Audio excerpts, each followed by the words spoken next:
Good evening. Welcome to the Planning Board meeting of November 20th, 2018. Would you all please stand for the Pledge of Allegiance?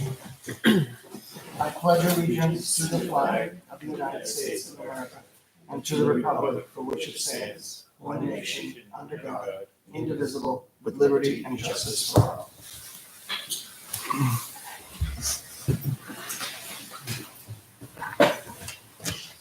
Okay. Good evening, everybody.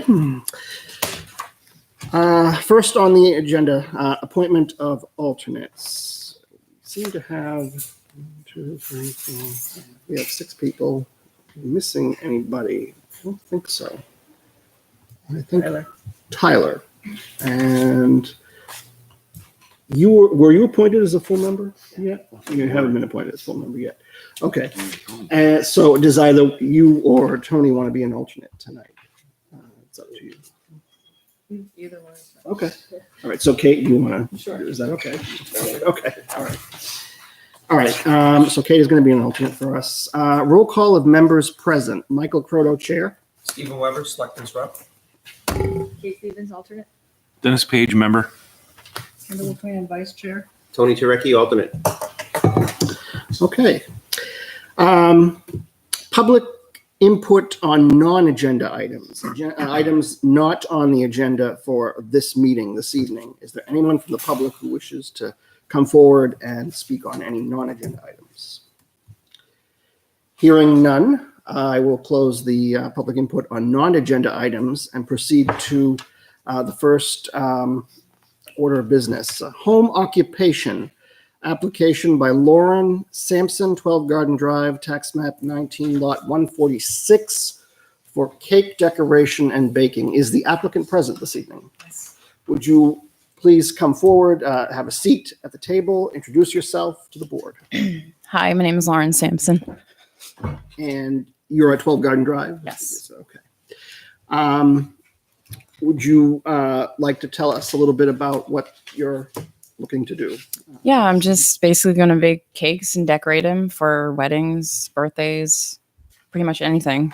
So that's my plan. That's your plan. Okay. Are you going to have, I assume this business is obviously going to be in your house. Yes. So are you going to have people coming in and out? Are you going to have traffic issues? What's going on with that? No, I foresee 10 to 15 per week. Mhm. I don't foresee it being very busy. Okay.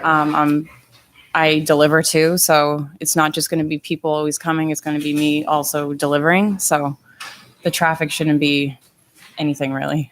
Okay. Are you saying 10 to 15 visits from people to the home Yes. per week? Yeah. Thanks.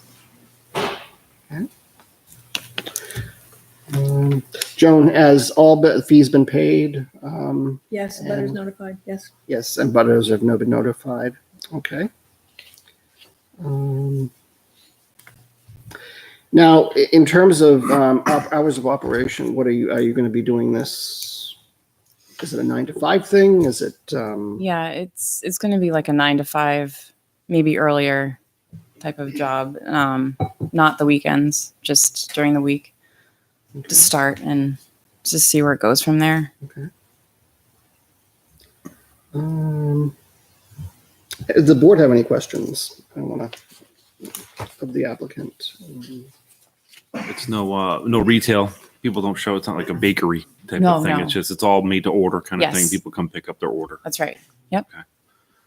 And any special commercial cooking equipment you're going to need in the home for this that needs to be No. applied for permits. No. I looked into that, and according to the what's it called?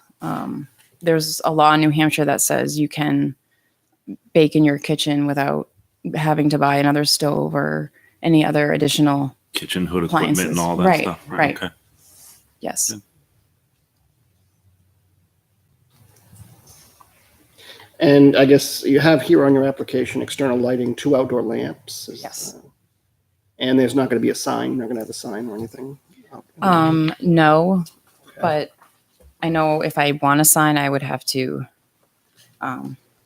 go through you guys and Right, there is, Oh. yes, sign ordinance, correct. Okay,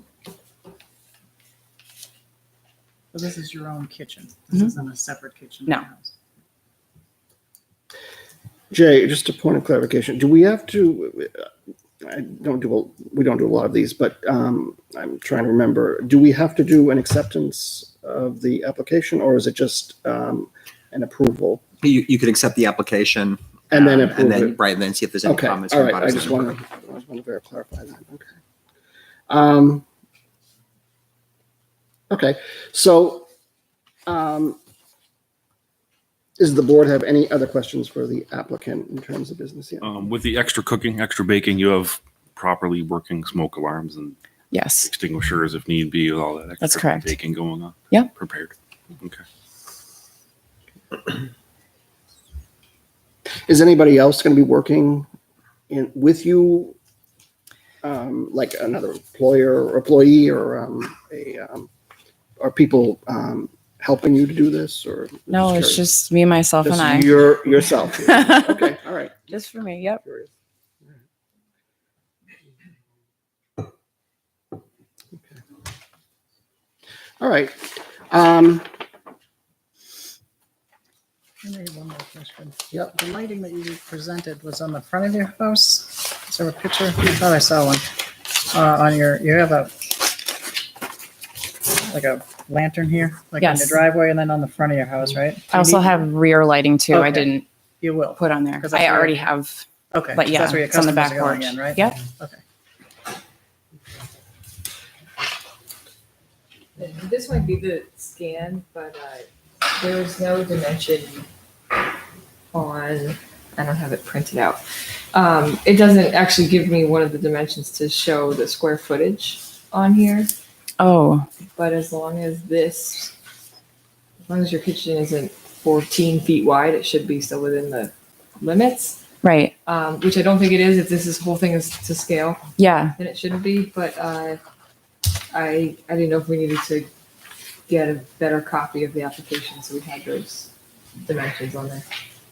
Okay. It could just be like it got cut off in the. That's true. Yeah. Which one are you You see looking that? at? In the last page, there is no dimension telling you like how wide the entire thing is. If This it- one?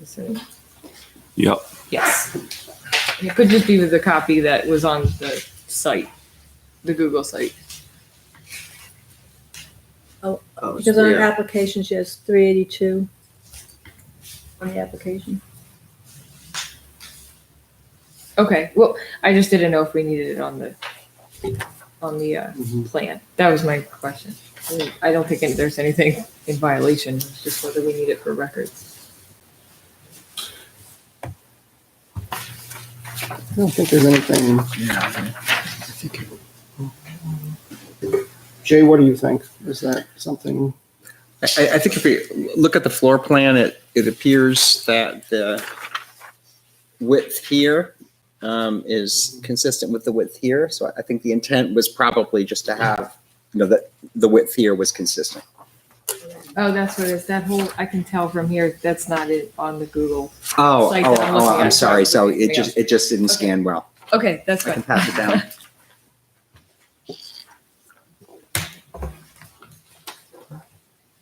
Okay.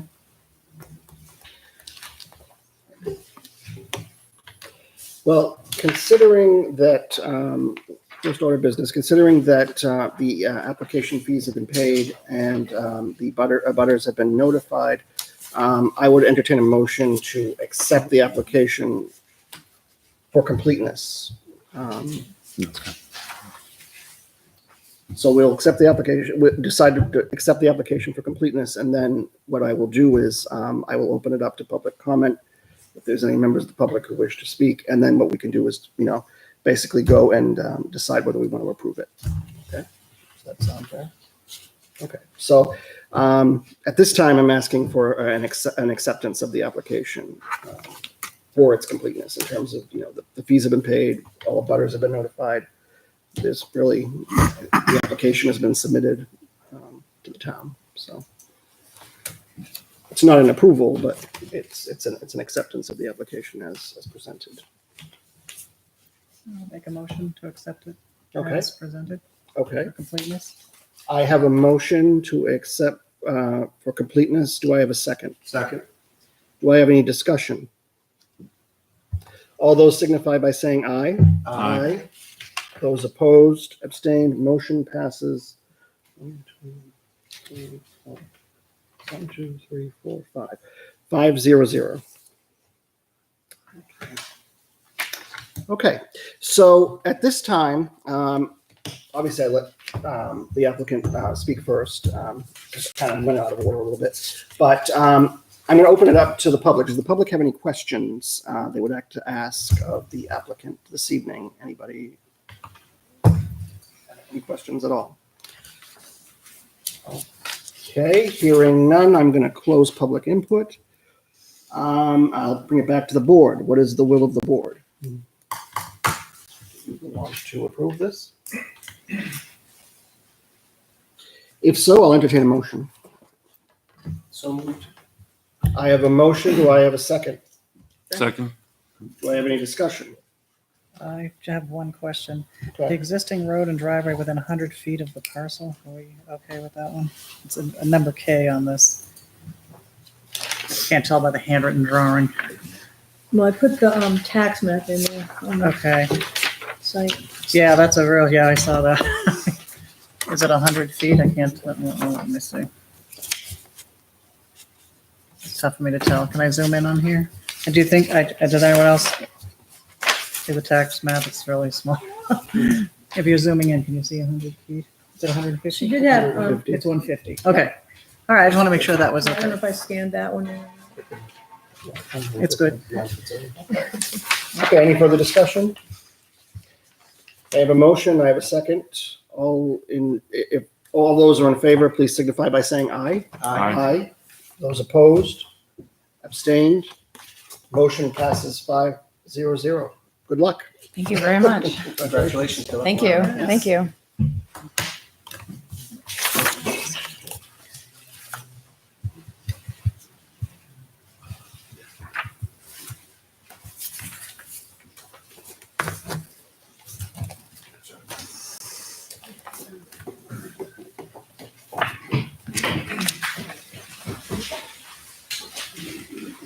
All right. The next item on the agenda for this evening, Mel's Funway Park, an application by Wayne Caulfield, Michael Acamando, and Jones N. DeRocher, 448, 450, 454, and 460 Charles Bancroft Highway. An application for a lot line adjustment between lot 7 and 17 on tax map 20, and consolidation of lot 17 with lots 15, 19, and 21-1. Non-residential site to depict the removal of an existing driving range and layout of a proposed bumper, boat, pool, and several kiddie attractions. Further amend the site plan approved June 6, 2017 to allow permanent enclosure of the 3 pavilions and amend the site plan approved February 17th, 2015 to allow a permanent fence to screen a portion of the hayride path. Okay. Is the applicant present this evening? We are indeed, Mr. Chairman. Okay, would the applicant introduce himself or themselves? Board. Mr. Chairman, members of the board, good evening. My name is Andy Perlman, attorney with Prunier and Perlman of Nashua. And with me tonight are Wayne Caulfield and Michael Acamando, owners of all things Mel's and the various trusts involved with the real estate.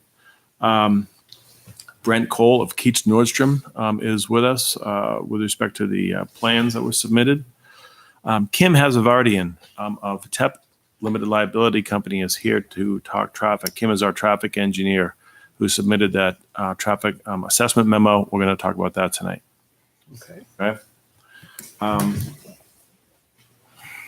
Okay. All right. Let's see. So it looks as though this evening, there's a couple things here. We're looking at a lot line adjustment and consolidation plan and a site plan. Now this has been a revised plan, from what I understand, and it's going to encompass pretty much everything that has to do with Mel's Funway Park. Whereas in the past, where we've had this issue come before the board before, where it's kind of been sort of different pieces to Mel's, we've sort of done an all-inclusive, or tried to encompass everything that Mel's basically is responsible for. So the first order of business, so I'm going to tell you how we're going to sort of go through this, just general housekeeping. I'm going to basically look to the lot line adjustment consolidation plan and site plan as a whole. And I'm going to ask for an application for completeness on that. Once that application for completeness is, that's basically a paper exercise. We have all the fees, we have all the butters notified, we have all the paperwork and all the plans and everything. Once we've determined that, we will vote on that for completeness. Then once we do that, I will have Attorney Perlman and those folks from Keats Nordstrom and others present what it is that they are going to be doing, and they will provide their presentation. The board will have an opportunity to ask questions. At that point, I will then open it up to public comment. And the public will have an opportunity to come forward and speak and address any issues that the public has. And then it's going to come back to the board. And at that point, the board is can ask more questions, can do whatever. And basically, we will go through procedure of whether you want to approve it or not, and whether there should be conditional approval or not. And then once that's done and the board has made a determination, the board will vote, and that'll be the decision of the board. There are waivers in this for these requests this evening, so we'll go through those as well, and we'll have the applicant explain those a little bit more in detail as we go through the process. Okay, does anybody have any questions? Yes. Mr. Chairman, that procedure is perfectly fine, provided the applicant get an opportunity to comment or rebut on what we may hear from the public. Absolutely. That's why we're having public comment, and that's why we're going to be doing that. So, absolutely. And as I said, we will definitely have an opportunity for questions, I'm sure. So, with that said, I will proceed. As to this, the site plan that we have before us, as I said, this is both a lot line adjustment. It's a consolidated plan, so it consolidates everything and basically into the one plan. I'm going to ask Joan, have all fees been paid? Can I ask what when Andy, can I ask a question? Yes. Okay, when Andy asked if he could rebut after we made our comments, so Yeah. we're going to be able to rebut what they said? Yes. Okay. That's why we're having public comment. Absolutely. No, we can talk again, that's fine. Yeah. Everyone will have an opportunity to respond, and we will do that. Absolutely. Thank you. So as going back to Joan, do we have all of the fees paid, all in escrow? Has the applicant presented sufficient plans, Mylars? Fees are paid. I have a good balance in the escrow fund. Okay. Butters have been notified. All the butters have been All notified. butters have been notified. And 6 plans were submitted with new butters list. Okay. And the plans were out in the selectmen's viewing room. 10 days. Or 10 days prior. Okay. All right. So it looks as though, so you would say we have a completed application. That's basically, and I assume Jay, you would agree. Yes. you have seen the plans. Okay.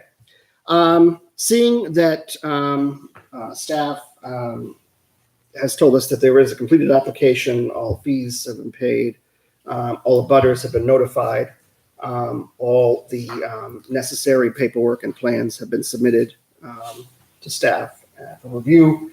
I would entertain a motion at this time whether to accept the application for its completeness. So I would entertain that motion, and I'll make a motion to accept the application for completion. okay, I have a motion to accept the application for completeness. Do I have a second? Second. I have a second. Do I have any discussion from the board? All right, all those signify by saying aye. Aye. Those opposed? Abstained? Motion passes 5-0-0. Okay, so the application for completeness has been allowed by the board. Now what we are going to do, Attorney Perlman, I think you can provide us with a little bit of overview about this project, what revisions have been made and so forth. So if you want to take it from here, and your presentation and that of your Beach Nordstrom. Sure. All those. Mr. Chairman, members of the board, good evening again. I would begin with note 1 on the plans, because note 1 was revised since the last plan set that was before you. And note 1 tells us what we're doing here tonight and what the purpose of this plan is. Note 1 has an A, B, and C. A is the consolidation, the bumper boats, the kiddie land.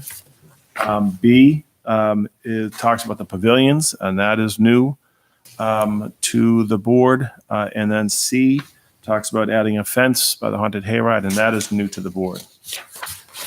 And if I may, Mr. Chairman, I would like to take those out of order because the pavilions and the fence are relatively easy, straightforward. It'll take 2 minutes. Note 1, subsection B, we are proposing to enclose the pavilions that are there today. There are 3 pavilions that you see on the plan. And when we had those approved, in June of 2017. They were open pavilions, not unlike what you see at Darrow Pond, kind of just standalone open pavilions. They've been enclosed for the haunt season with plastic, and we are proposing to permanently enclose those with kind of a rough wood exterior. And earlier today I submitted an elevation to that effect, and this was just prepared for the board, submitted today. You can see that it's being proposed that we have rough sawn batten board on the sides, or for the pillars on the sides, 1x12 rough sawn shiplap siding infill. And the purpose of that is for security for the haunts that are in there during the winter and spring and summer season. The aesthetic, the plastic that is up there today is less than pleasing. And it also protects the haunt related equipment that are in the haunts from the elements. And so when we were here last June, we presented an open pavilion, and there was a comment saying, okay, well, any changes to these pavilions will have to come back before the board. We're back before you now. We're just enclosing the pavilions. That's all we're doing with that piece of the plan. Similarly, we are, when we were here, I'll just keep track of my notes.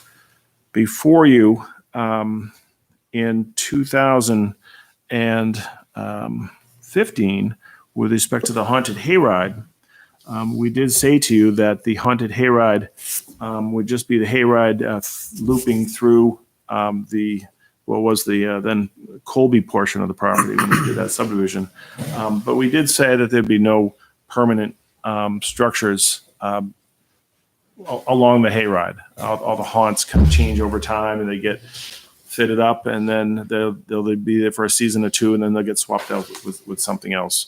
But what we have out there today, and I'm sure you've all seen it, right along the Charles Bancroft Highway across from the Pantry Pride, is this fence made of plastic and 2x4s. Again, it's less than pleasing to the eyes.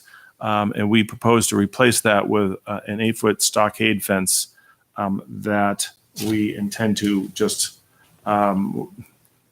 let weather. We're not going to stain it. We're not going to treat it in any way. We're just going to let it weather, and hopefully vines and shrubs will grow all around it. And that's all we're doing with that piece of the plan for the haunted hayride area. Again, this creates a screen between the road and the haunted hayride for lighting. It'll be a better look. It'll be a better aesthetic right along the Charles Bancroft Highway. And so that's that piece of the puzzle for the plan tonight. Just one more thing, going back to the pavilion, closing the pavilions, those are going to be stained to preserve that wood. It'll be like a light brown, just kind of a barn-looking building. So that's all we're doing with those. Those are new elements, and that's all we had on those. On the lot consolidation, unless folks had questions for me on those two pieces. Does the board have any questions for Jennifer? Okay. On the lot consolidation, Mr. Chairman, you described it accurately. We are looking to consolidate all of the 2B Mel's properties into one ownership and one lot, with the exception of the DeRocher house lot, also to be owned by Mel's, but that house lot is to stay as is. We have a waiver because of the odd shape of that lot. That lot will have access through the existing driveway that's there with an access easement that will benefit that lot number 7. But the rest of the site is to be consolidated, the many lots. That helps with financing. That helps just the overall management of the different lots. We have 3 waivers to go with that portion of the application. There are a handful of easements that have to be prepared and approved by town council. There's a well radius easement, and there are 2 access easements that have to be prepared. Those easements, I have not prepared those yet, but I will tell you they'll be just standard kind of boilerplate access and well radius easements, nothing fancy. I don't expect any issues with town council on those easements. The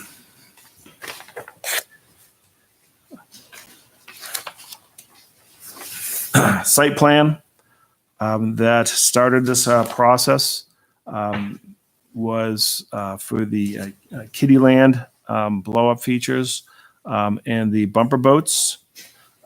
Sheet 9 of your plan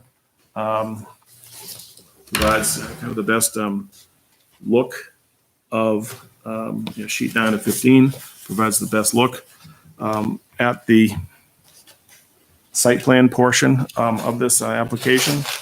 And just to call out a few things, changes that we've made along the way, comments coming from Lou Karen, NRPC, and previous comments from this board and our neighbors. You can see that we have a fence around the Kittyland, and I provided a fence detail. Oh, and we have a better fence detail for you. I provided a fence detail earlier in the day, and Brent was good enough to take that information and prepare it. And so what we propose to do, Mr. Chairman, with this, what you're being handed out, is to add this to the detailed plans that are on the back of the plan set. Thanks.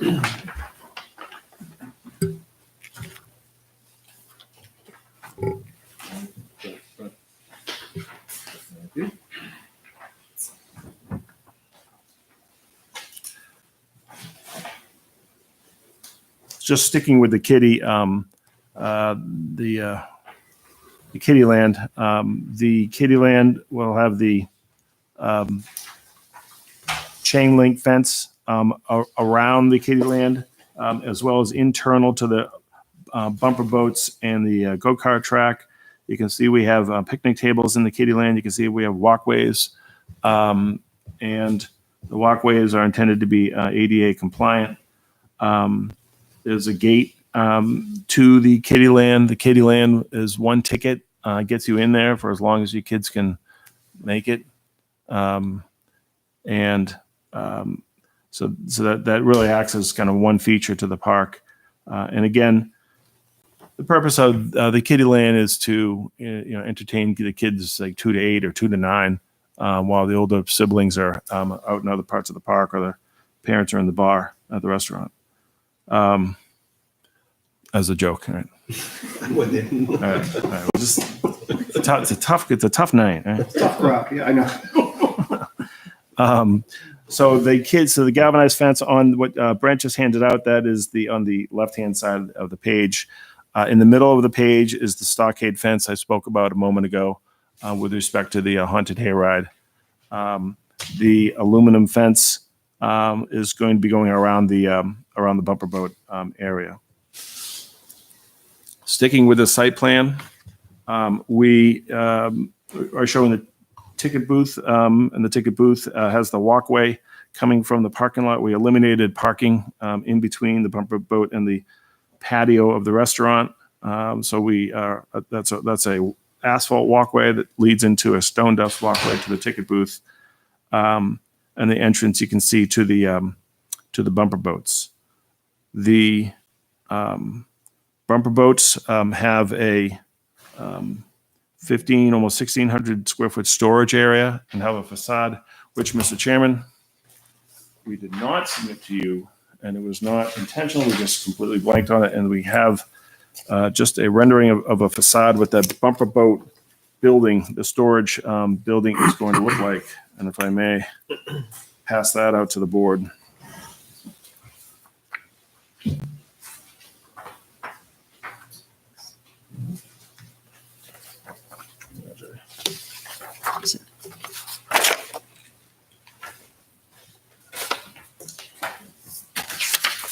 Thank you.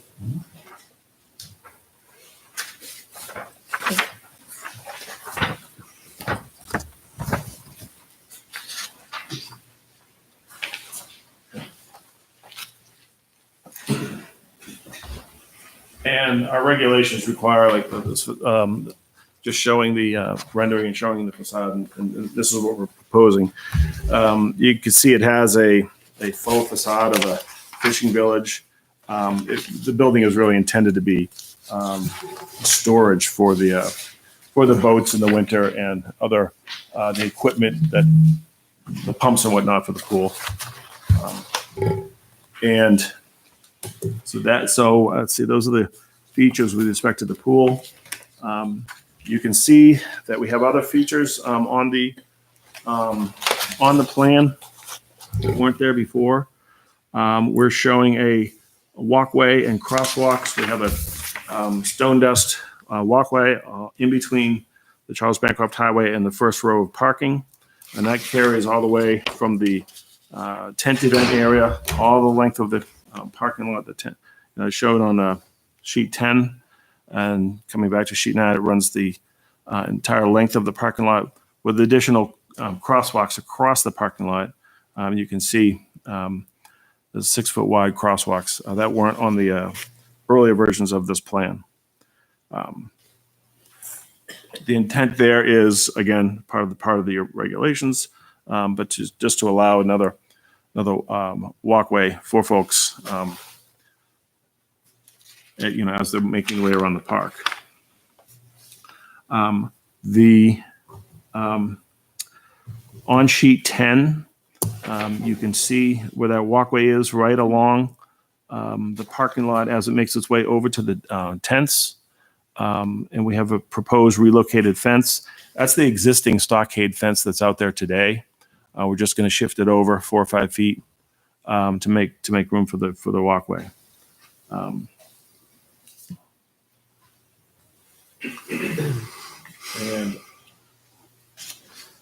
no new lighting is proposed for anywhere on Mel's. We do have temporary lighting associated with the Spooky World that some of you folks saw last at the site walk, but no new lighting is proposed on this site plan or any of the plans that you have before you. We do have a landscaping plan that we didn't have before, and that I can send you to sheet 13 or 15. Just to call out, and you can see the landscaping that we are proposing with these new plans. You can see that we have a row of pine trees on the back side of the kiddie land. You can see that we have some smaller pine trees and some shrubbery on the front side of the kiddie land. You can see we have some pine and some small shrubs in between the Laserplex building and the pool, and shrubs elsewhere on the plan. The purpose of the pine trees, which will grow quickly, and we have very good soil out here, is to screen. There's a haunt behind this area. If you go to the overview plan, we have an existing haunt in the back of the field that's out there today. And again, with the aesthetic of Charles Bancroft, this is not the nicest thing to look at, but it's one of their more popular haunts. And it appears to be a bunch of rundown old buses and dumpsters and other junk out that you would think is just storage or just kind of waste, but it's not. It's an actual haunt. But what we're trying to do with the landscaping is to screen that and hide it as best we can. And we think between the fencing around the kiddie land, the trees and shrubs in front of the kiddie land, and then the pine trees in the back of the kiddie land, we'll capture a good screening. And again, you're only seeing that heading northbound on the Charles Bancroft Highway. You don't really see that coming south as much because you have the mini golf and the batting cages kind of blocking your view on the southbound. So we think the landscaping will really help that and will be a good amenity to the park. Mr. Chairman, here's what I propose. We have a couple waivers with the site plan, one of which is traffic related. And what I would suggest is I have Kim Hazavardian talk with the board about traffic right now. And then I'll come back because I want to talk about the NRPC letter and our response and other points. So if I could have Mr. Hazavardian come on up and keep us awake with his traffic report.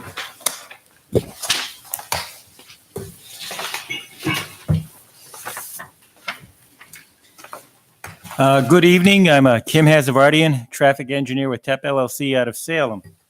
I prepared the traffic assessment, and I'll walk you through that and make a few other comments related as well. Essentially, my assessment dealt with replacing 35 driving range positions with bumper boats and inflatables with a floor area of 32,875 square feet. And in conversing with the client, their intention is to have the proposed uses largely serve customers already on the site for other attractions. I derived the trip generation by a very standard method. I looked at the Institute of Transportation Engineers Trip Generation Manual, 10th edition, which is based on trip generation studies at real-world sites. The existing driving range, according to the trip generation manual, would generate 44 vehicle trips during the weekday PM street peak hour. And the proposed use would generate 118 vehicle trips total of in and out. That's summarized in Table 1 if you wanted to refer to it. The difference is 74 vehicle trips.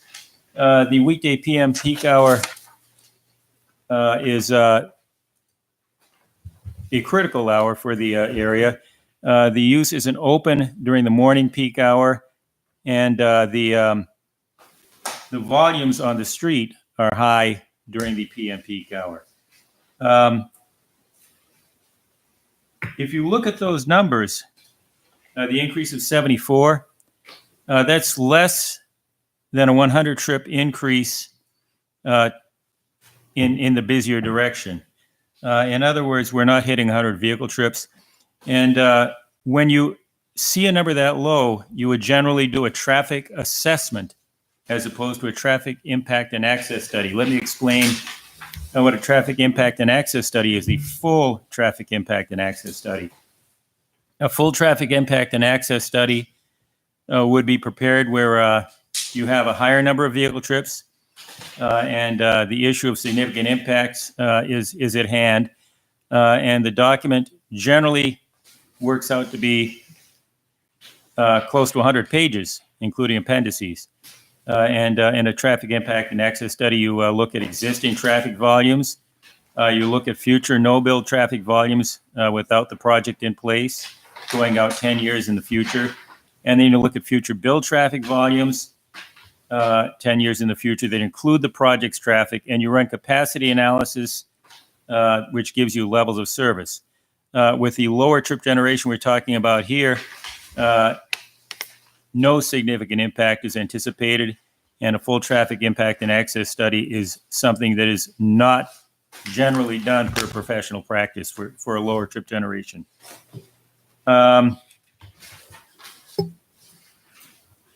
If you look at the number of vehicle trips, it's 74 being added. It's split between 3 driveways. The traffic is split entering versus exiting the site. By the time you leave the site, the trips become diluted. They're split up. If you look at larger amusement type uses like Canopy Lake, most of you are probably familiar with Canopy Lake. Canopy Lake is, I'm going to use a professional engineering term, way bigger than Mel's Funway. And they have one main customer driveway and one employee driveway. And the neither driveway has a turn lane or any special treatment like that. And it works. For special events, they might have special management like police officer control, but it works well enough. It works well enough. And what we're talking about here is a much smaller site in terms of traffic. That is my presentation in a nutshell, and I'd be happy to answer any questions. Thank you very much. You said those were a weekday study? Correct. Is there a weekend? Is it a different? Is this Monday through Friday weekday, or This would it's be 7 the days? Monday through Friday weekday PM peak period, the busiest hour between 4 and 6 p.m. to be specific. Okay. On Saturday, the volumes on Charles Bancroft Highway tend to be lower. Was there more trips to the park on the Saturday? Yes.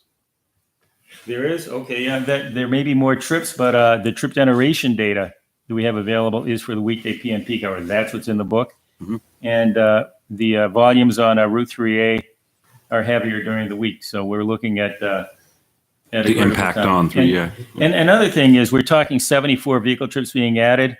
There's a difference before you get to the 100. So we're not borderline, if you know what I'm saying. Mhm.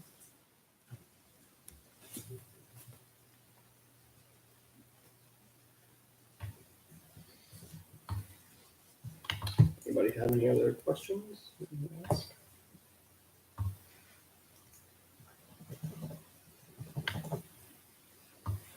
The chip generation manual, you mentioned the 10th edition. Is that sort of the standard in the industry? Is that Yes, it is. okay? And is that the most current edition? Yes, it is. Okay.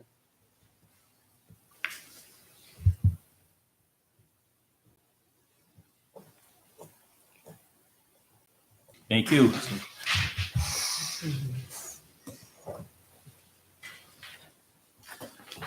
Mr. Chairman, if I may kind of start grinding into more detail about Mel's and then talk about Spooky World a little bit. As the board is aware, we received J-Man Carr's October 23rd letter that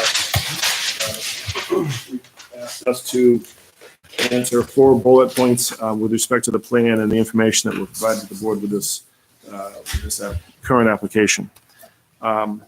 And I submitted a narrative back to all of you and with the assistance of Mike and Wayne and our whole team. And I'd just like to go over that now with the board. And I'm also going to call out some backup information that we included in there. You have our all-inclusive site plan. Our attendance, I had a couple of comments. I broke out Mel's into kind of 4 general categories for our attendance. And then the timing of the operation, I went with 3, and I can explain that. The Mel's Funway Park attendance on good weather Saturdays.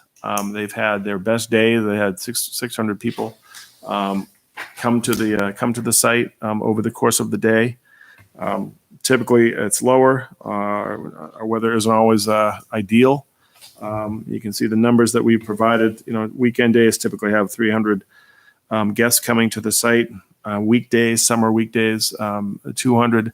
School, April, May, early June, September, October, those numbers drop down. But we're trying to give you some sense of how many people are coming over the course of the day.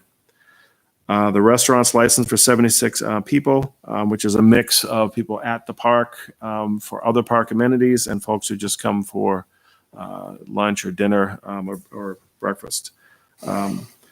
You can see my description of the tent events, and Mike and Wayne will tell you that 2018 was a typical year for them with respect to the tents. They had 51 events over the course of their entire season, April to September, averaging 66 people this year. It's a little high. In the past, it's 45 to 60 people. And folks tend to go to their tent event, and then they also tend to kind of meander and wander the park when they're there. And then Spooky World, we said this the other day when we had our site walk, but here it is before you. One of their busiest nights, they'll have 3,000 people coming to the site, and that's when all goes just right. There's no Red Sox game. The weather's perfect. This is not Friday night. It's Saturday night. Everything's going to kind of fall in line. Typically, they have much less than that. And you can see the hours of operation kind of correspond to how the guests arrive. They start selling tickets at 6 o'clock. They stop selling tickets at 11. Earlier on Sundays and the 1 or 2 Mondays, but and then the crowds come through in waves. There's not a rush of 1,700 people showing up at 6 o'clock. You have age differences over the course of the night, and the setup. And you saw this at the site walk, and just very briefly. Cheers. The setup is roughly the primary parking is in this lot 17. There is also parking across the street, the Carpenter lot, but the primary parking is in this lot 17. Guests will, the Mel's guys put up a temporary fence right along the back of the residential homes that comes down when the whole event is over in early November. Guests will walk along that temporary fence. There's a pathway for folks parking out there. They'll cross and walk onto the DeRocher property, the DeRocher driveway. Which is handy because we're not impacting the wetlands. It's already there. And then they'll take a turn into the toward the ticket area. And you remember on sheet 9, I think we saw there's a stone dust walkway that's going to be installed. So that comes right off the DeRocher driveway. When we were out there at the sidewalk, you saw ticketing corrals, right? So on good nights, those corrals fill up, not every night. And they're walking up to the ticket booth. I think they said you have 6 ticket windows, right? It's actually like, it's a single booth with a total of 10 windows. Okay. Right. So they're moving people through. And then generally, the folks walk from haunt to haunt, and they would be going behind where the kiddie area is to the first pavilion, second pavilion, third pavilion, the haunt out in the back that we're trying to screen, the haunted hayride. The whole event takes 1.5 to 2 hours, and then they exit the same way. They come in across from Dick Jerry's garage. You saw the kind of the roadway that's not so much a roadway, but the kind of the packed down travelway that the guests will come and park, and then they exit the same way. You have to forgive me, Attorney Perlman. I think I've grown gray as also blind in the service of my country. That was George Washington, by the way. I'm sorry, but this is more helpful. Thank you. We're actually here presenting the cake application. If you want to. Yeah, okay, very good, yes. All right. No, those no samples. Yeah, no samples. Right. from the cake Yeah, application. right. Just real quick, the Mel's team has their Pierre Garand and his team. They flag folks down to the entrance across from the Dick Jerry garage. Typically, this area, well, back up. This is a active cornfield. The McQuestion family farms. At the end of their season, they harvest. Charlie McQuestion and Matt McQuestion will leave an area of corn stalks at the front of the road. Right, so as you typically drive by, you'll see an area of corn stalks, but you really won't see the parking that's going on back here. We are flagged into our site. There was a drive aisle in the middle of the parking area, and the parking carries roughly up to the corner behind the Bouchard lot. And then people are walking in along the temporary fence that's behind the residential homes, coming across the DeRocher driveway, and then walking into the ticketing corral. All right. Did you see that? I did. Thank you. I'm with you. I'm not, I can't see a thing. And that's the, we were trying to answer questions as best we could with respect to Spooky World. The attendance fluctuates year after year, depending on a number of factors. But that's the rough operation of how the Spooky World works. You have our timing of operations, June, July, August. We have longer hours. April, May, and in the fall, September, October, the hours are shortened just by demand, not set. I will say that the Kiddieland will close at dusk. That they won't have hours extending to 10 o'clock or 11 o'clock. There's no lighting out there, so that will shut down at dusk. You see our comments with respect to the restaurant. They typically follow Mel's hours except for breakfast, and they're experimenting with additional hours going into this season. I believe this is a new operator this year, or maybe they're in their second year at this point. And then similar comments with respect to timing on Spooky World. The tickets are selling 6 to 10 on Sundays and Thursdays, and then 6 to 11 Fridays and Saturdays. And again, it runs late September, 24 nights into the first weekend in November. The parking requirements. Earlier today, I provided the board with our explanation of the how we get to note 17 on the plan. And what we have, there we go. And this comes from Wayne and Mike, and they're operating Mel's for the past 11 years. And each of the So the regulation requires us to consider one space per for patrons at maximum capacity. So what we did is we took a look at each of our uses, maxed it out. There are 20 people who could be playing arcades, or 10 batting cages. 20 go-karts can be on a track at one time. And then where appropriate, we gave a line of people waiting, as they've typically have been. Now, for example, we don't have anyone waiting for the arcades, because that typically doesn't happen. However, we do have people waiting for the batting cages, right? So we added up all of these factors, and we get to the 437 possible people that could be occupying the park at any one time. Now, again, it doesn't happen, right? We have, on our best day, we have 600 people coming over the course of 14 hours.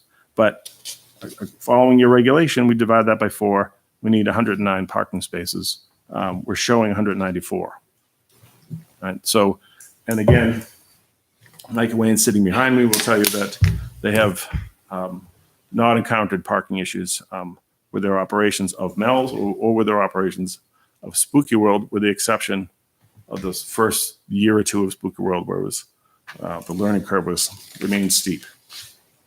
The spaces on this plan, the 109 spaces per required, you're providing 194. That does not include the overflow? Correct. Okay, this is just the actual paved parking. Correct. Okay.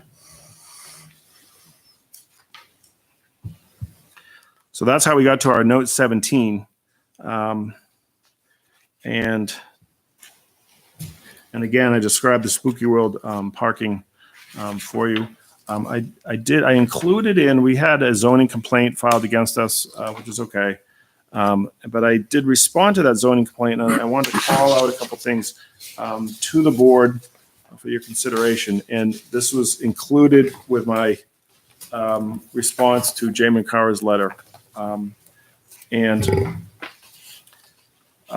what we said to Troy Brown in responding to the zoning complaint against us, we said that we've done everything above board. We've been to this board many times now. We sat down with Roland originally and Kevin Lynch as the years go by, and worked with the police and fire department. You saw that out there. You saw there was the fire department command center that's out on site right behind the Laserplex building by the ticket booth. Kevin Lynch advised Mike and Wayne early on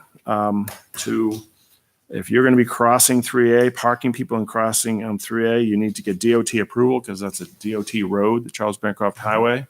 And so with Rona Charbonneau, they did that back in 2009. You can see the driveway permit that allows the parking and requires a uniformed police officer utilized for pedestrians crossing the highway during peak hours of operation. They've been doing that. So these are the type of things that we said back to Troy Brown with respect to the zoning concerns. Mr. Chairman, members, you can see later in my packet, there are a couple letters from the Litchfield Police Department. And again, I'm not going to read them word for word, but I can summarize it saying that the Litchfield Police Department has no issue with how Mike and Wayne are operating Mel's. They meet ahead of every season, plan out the operations over the 24 nights. They have details and cruisers to address pedestrian safety and traffic flow, which, again, the police department, they're satisfied with how Mike and Wayne are operating their traffic.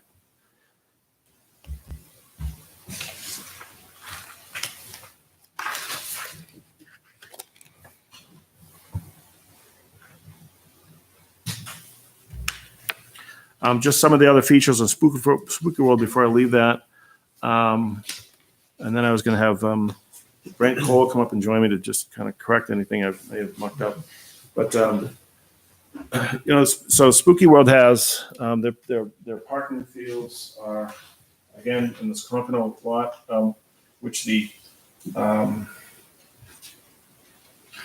show you a little bit about that.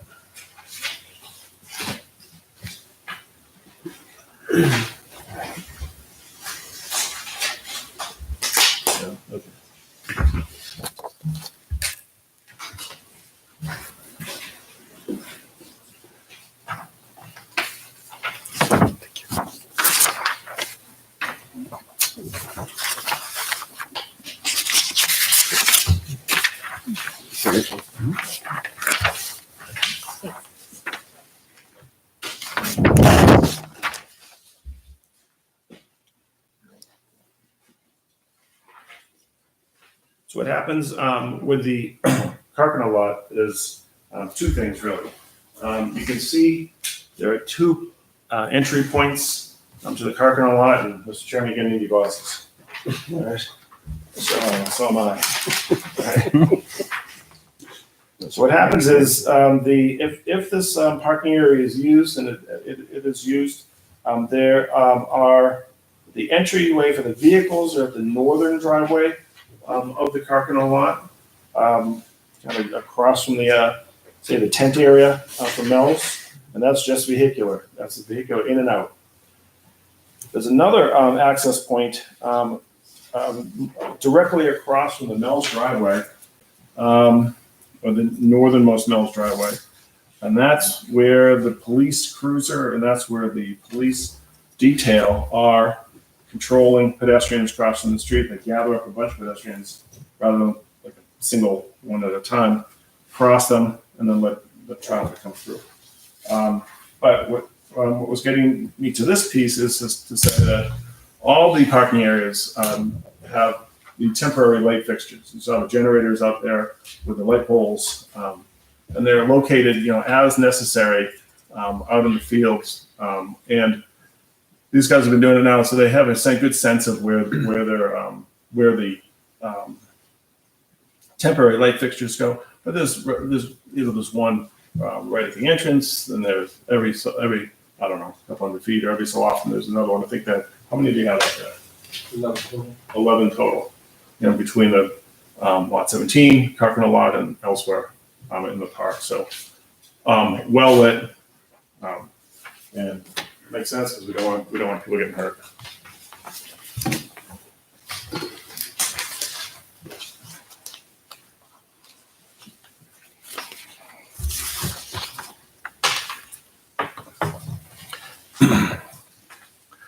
Just a couple other things. We have Jay's staff report. We have no issues with the staff report. We would suggest that there be additional conditions of approval for the board to consider, being we need to update the plans with the fence detail, for example, that we have provided to you today and tonight, and town council approval of any easements or any other legal documents.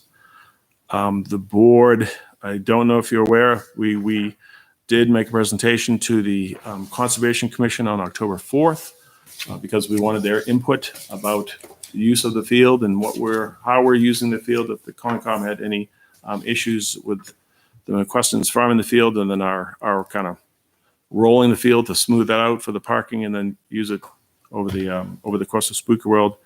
And Concom did not issue me a letter, but I have been assured that they have no issue with how it's being operated, and they don't want to see any formal improvements being done to that lot 17. Again, we had our site walk on November 3rd. I pointed out some of the features that you saw, and this was in addition to the site walk that we had back in April, where we focused primarily. We were talking more about the bumper boat area and the Kittyland area. We have waivers for the board. I guess I would ask Brent to join me and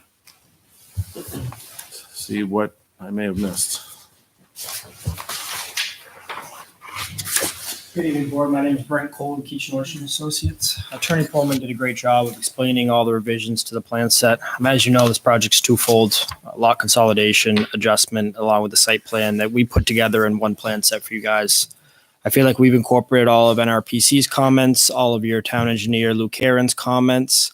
And at this point, I feel like if there's anything that you'd like to tweak to the plan, we could surely add it as a condition if need be. Thank you.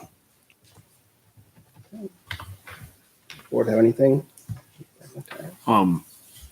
Special events, aside from Spooky World, there was a concert. What was it? Recycle Percussion one time had come down.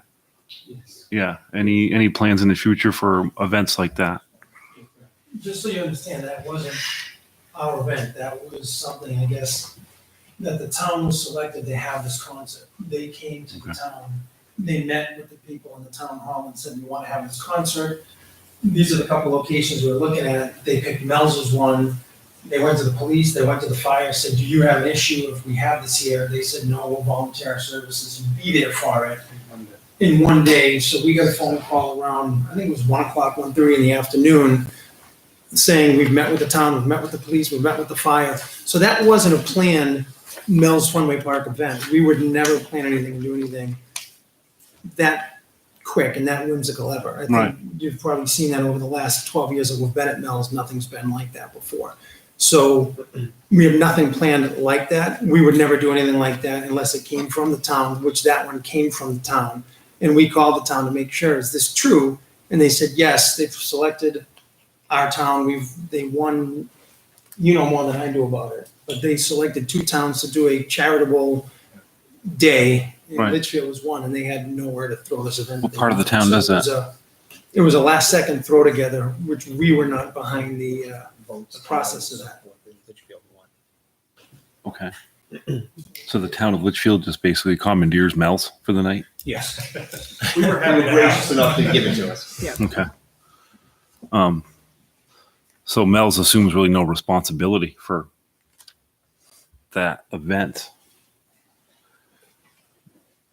Even though it's done on your property, it's Well, it was a one-time, I don't want to get lost on that thing. It was a one-time event that Right. caught these guys off guard a little bit. But they do, Yeah. to answer your question, they do have events, they have camps and companies having corporate events Yeah. over the course Well, of the thing with season. that event was the stage, I think, took the parking lot.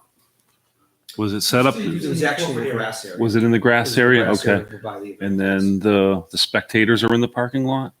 There were a few, I believe, along the fence line and back towards the go-karts. Was But it, the majority of them were in the grass area where Okay. the tables are in the 2 tents. so parking was still available? These parking spots that are on the plan are still available for an event like that? Yes. People were still able to The park majority there? of them were, yes. Okay. Because the big field in the back, that wouldn't be available, that whatever time of year No, that that's- was, right? Across the street was still available for that. Yes, it was. Okay. With a police detail present, if anybody wants to use that one. Okay. I just know if there's any plans, but I guess that was a town thing, so.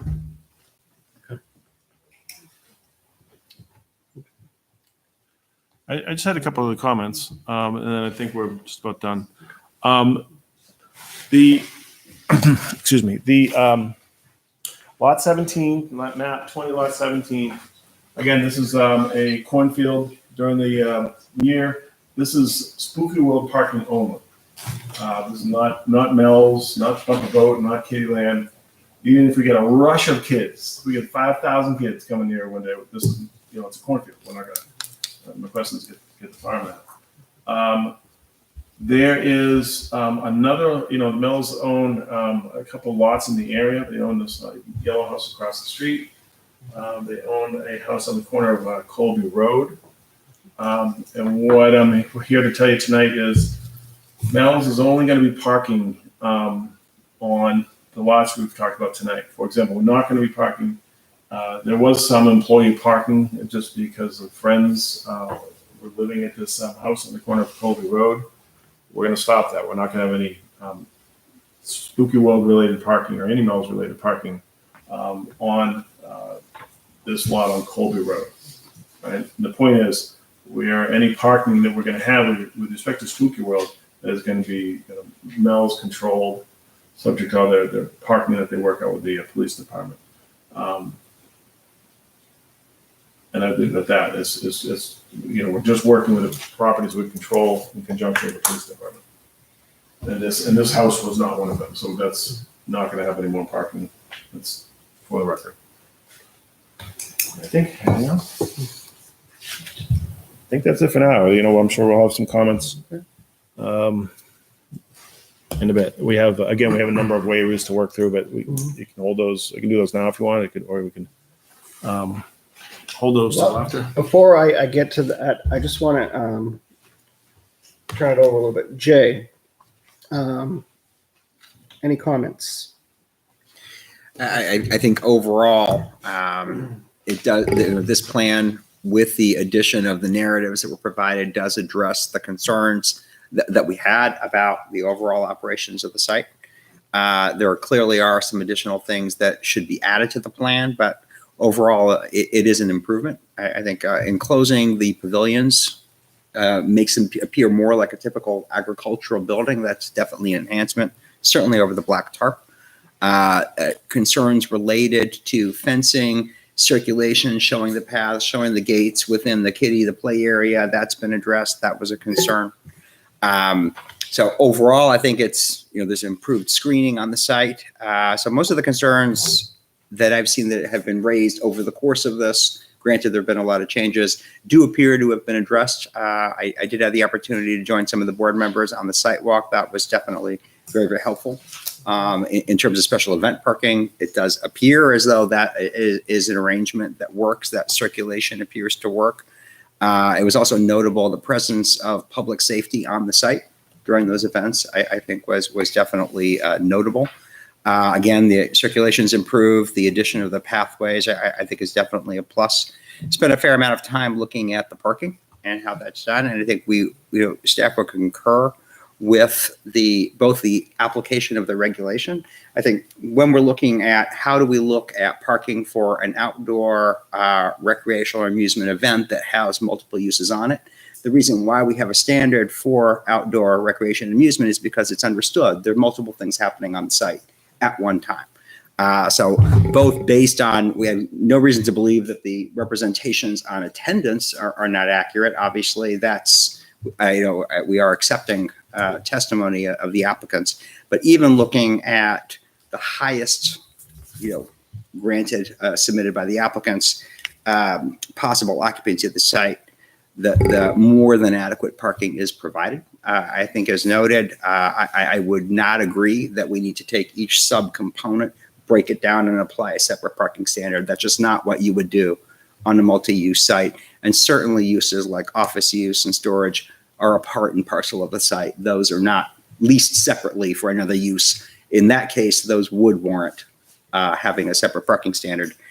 So overall, it does appear to work. I don't think adding additional parking to the site would be prudent. It would be more pavement, more area, that I don't think is to our advantage. So overall, there are some things, as noted, that do need to be added. There are details that should be added to the plan. I would also add that there are some other, where we have outdoor activities in a recreation area that are temporary or movable, I think that's recognized that those are going to happen. But where there are areas out there that are intended for permanent display, those should be noted on the plan.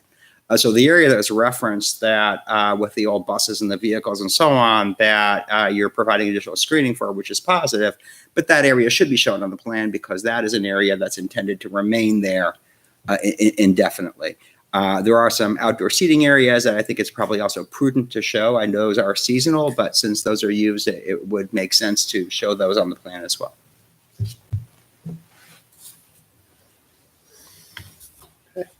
Thank you, Jay. Okay.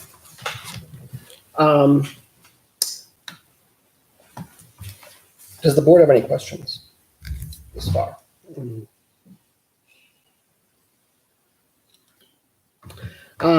If you want, what I think, so what I'm going to do is, Attorney Perlman, and if it's okay with everybody else, I'm going to have you go through the waivers that you're requesting. After I've done that, then I'm going to open it up to public comment, and then we can have a discussion. So we'll talk about the waivers first. That way we can get everything in, and I don't have to go back and forth. So why don't you tell us a little bit about? Let's start with the subdivision regulations first, and then we can go into the site plan regulation waivers. That works. Mr. Chairman, we have 3 waiver requests with respect to the lot line adjustment and the consolidation. We have section 415 on lot shape, section 530E on topography, and section 530G on site-specific soil mapping. And Brent can help me explain more about that. But so what we have with respect to section 405 is the lot shape. We have the irregular DeRocher house lot being proposed. And we're doing that so we can consolidate map 20 lot 17 for this portion back here can connect to the rest of Mel, so it's all can be under one common ownership. There's no lot line back to the very back of this property. However, what that does when we consolidate all the rest of this, we need to get this lot frontage. So with this lot, we have a long, thin line. We get our required 150 feet of frontage. It's an unusual and irregular lot shape. And so we're requesting waiver for that. The driveway remains the same. The access, everything else remains the same. The mailbox remains the same. It's just an unusual lot shape to get us our frontage with what we're trying to do with the overall grand scheme of mills and consolidation. We are looking for a waiver with respect to the lot shape on that house lot. And again, the agreement with Mel's Funway Park and the DeRocher Trust is that Mel's is going to be owning both the house at a regular shaped house lot and the field in the back.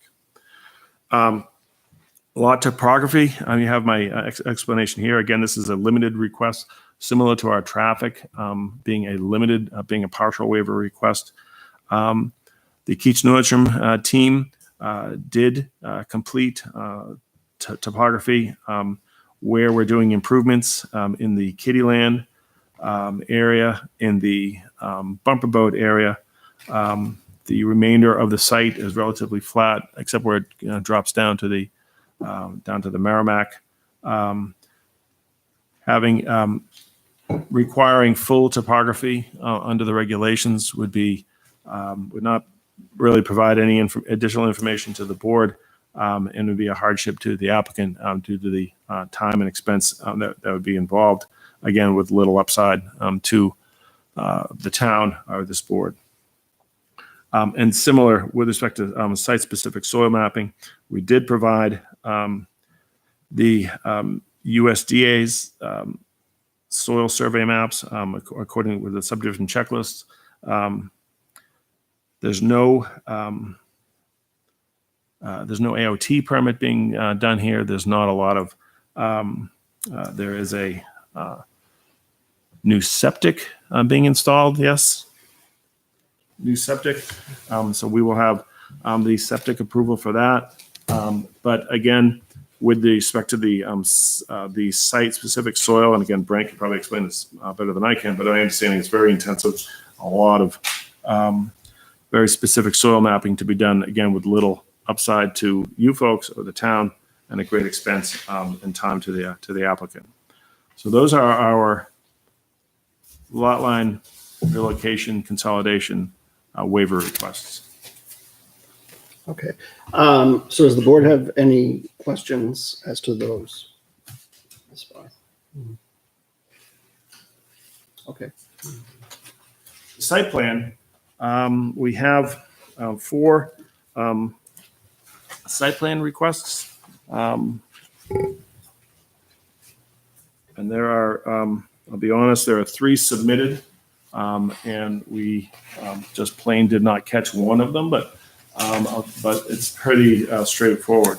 And from Jay's staff report and then the waiver request that we did submit, the first one is from site plan regulation 150.7U, which requires on our plans the location, dimensions, number of floors, total area, and first floor elevation of all existing and proposed buildings. Well, because we're not adding any new buildings to the site, because these buildings have been on file with the town for a very long time, we didn't see that was necessary to this application to locate those dimensions or the first floor elevations. And again, we have no proposed buildings. We just have the bumper boat pool is the one permanent structure that is being submitted, and the town gets an as-built when that is completed for the town's, for the building department's records. So again, we didn't see that would be beneficial to the board at the expense to the applicant. The other three waivers that we're requesting, again, we have the, or rather two rather. Well, we have, I'm sorry, we have the site-specific soils similar to for the same reason that we have the subdivision site-specific soil waiver request. But we have the traffic impact study and the off-street parking request. The partial traffic impact study waiver from section 120.1.1, as you heard, Kim Hazavardian explained. He provided a traffic study based upon his best expertise about what is being generated for traffic and what made sense to help the board with any traffic analysis. The site simply does not generate the turning movements and the amount of traffic in relation to peak hours, AM or PM peak hours, to justify a full traffic impact study. And so that's why we had Kim do his traffic assessment memo. We believe we've met the spirit and intent of the regulation in submitting that traffic assessment memo. And again, there's a great expense to the applicant we know there would be little upside. There would be no additional information provided because we just don't generate a lot of traffic from the existing site or what's being proposed. And then finally, Mr. Chairman and members, we have our off-street parking waiver. And this, as I said to Jamin Carr early on when we submit this was submitted as kind of an all-purpose waiver with respect to parking and focusing on the Spooky World parking. And this waiver is intended to cover, parking requirements such as paving, curbing, walkways, striping, drainage, I mean, you name it. Because we don't plan to pave that field. We want to keep that as a cornfield as much as possible. We don't plan to pave the Carcano lot.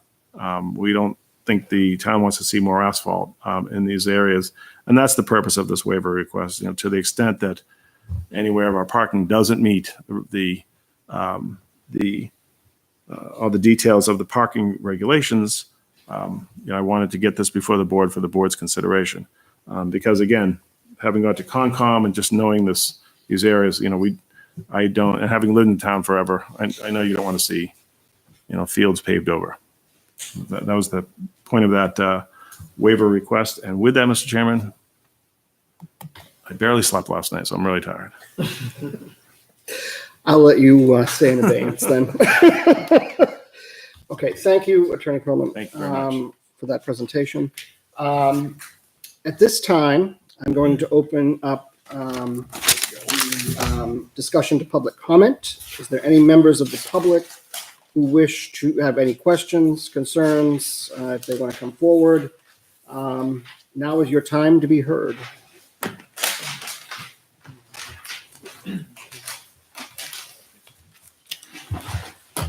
How you doing? Good, how are you? Good. Can you state your name and address, please? Nick Rutherford from 5 Colby Road. So I just want to say, I'm not against a kiddie and Mel's Tee Off. I grew up going to Mel's Tee Off. I liked it. I have a son. I'm sure he's going to like it. But I think there's major issues with what's going on. For one, I built the house in 2015. Setback, thinking it was going to be great privacy. Most of the time it is. Spooky World is a big problem. On Colby Road, they park on both sides of the road. So when you go down, it's almost like one way. And it pretty much stops right when you get to the church. And I'm between the church and 3A. Okay? I take good care of my lawn, spend a lot of time on it. Not this year, but last year, They drive all over it, put trash on it, leave a bunch of garbage. Just, I have a culvert pipe going underneath my driveway. One guy drove in there, all the rocks fell over. So I wake up, I have to go fix everything. So then I put stakes up with ribbon. Next morning I come out, stakes are knocked down, ribbon's knocked down, trash is on the ground.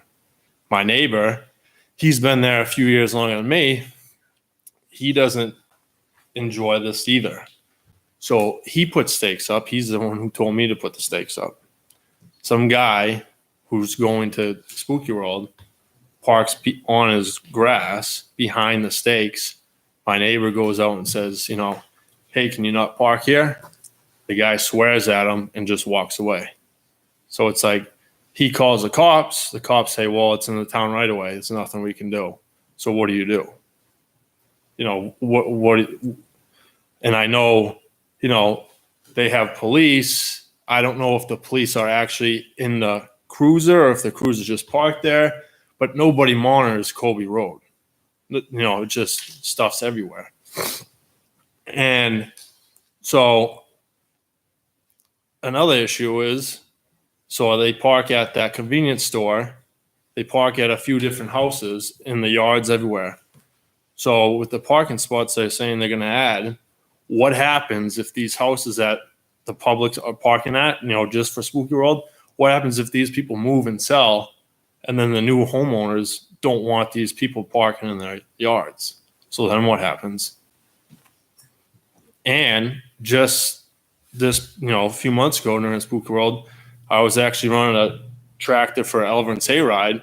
My wife's home. She calls me in a panic. A car was parked in my driveway.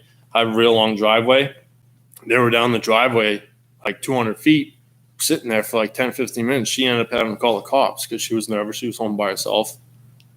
So the cops came, got the car out of there.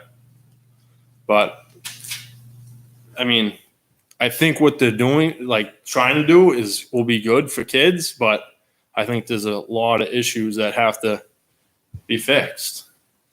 All the kids play video games, but I don't want my son I want him to be outside riding bikes. He goes outside, all this traffic. Nobody's, people are going up and down the street. There's a few different cars I noticed and a motorcycle that park on the street every single weekend. So I know they're working there. It's like, they're not going to have the same people coming over and over to go through Spooky World. And I know he said that, because my neighbor, he has employee parking only. They're getting rid of that, but so there's obviously employees parking on Colby Road too. That's my issue. And like I said, I don't think what they're trying to do is a bad thing. I just think there's a lot of issues, and that's just for Spooky World.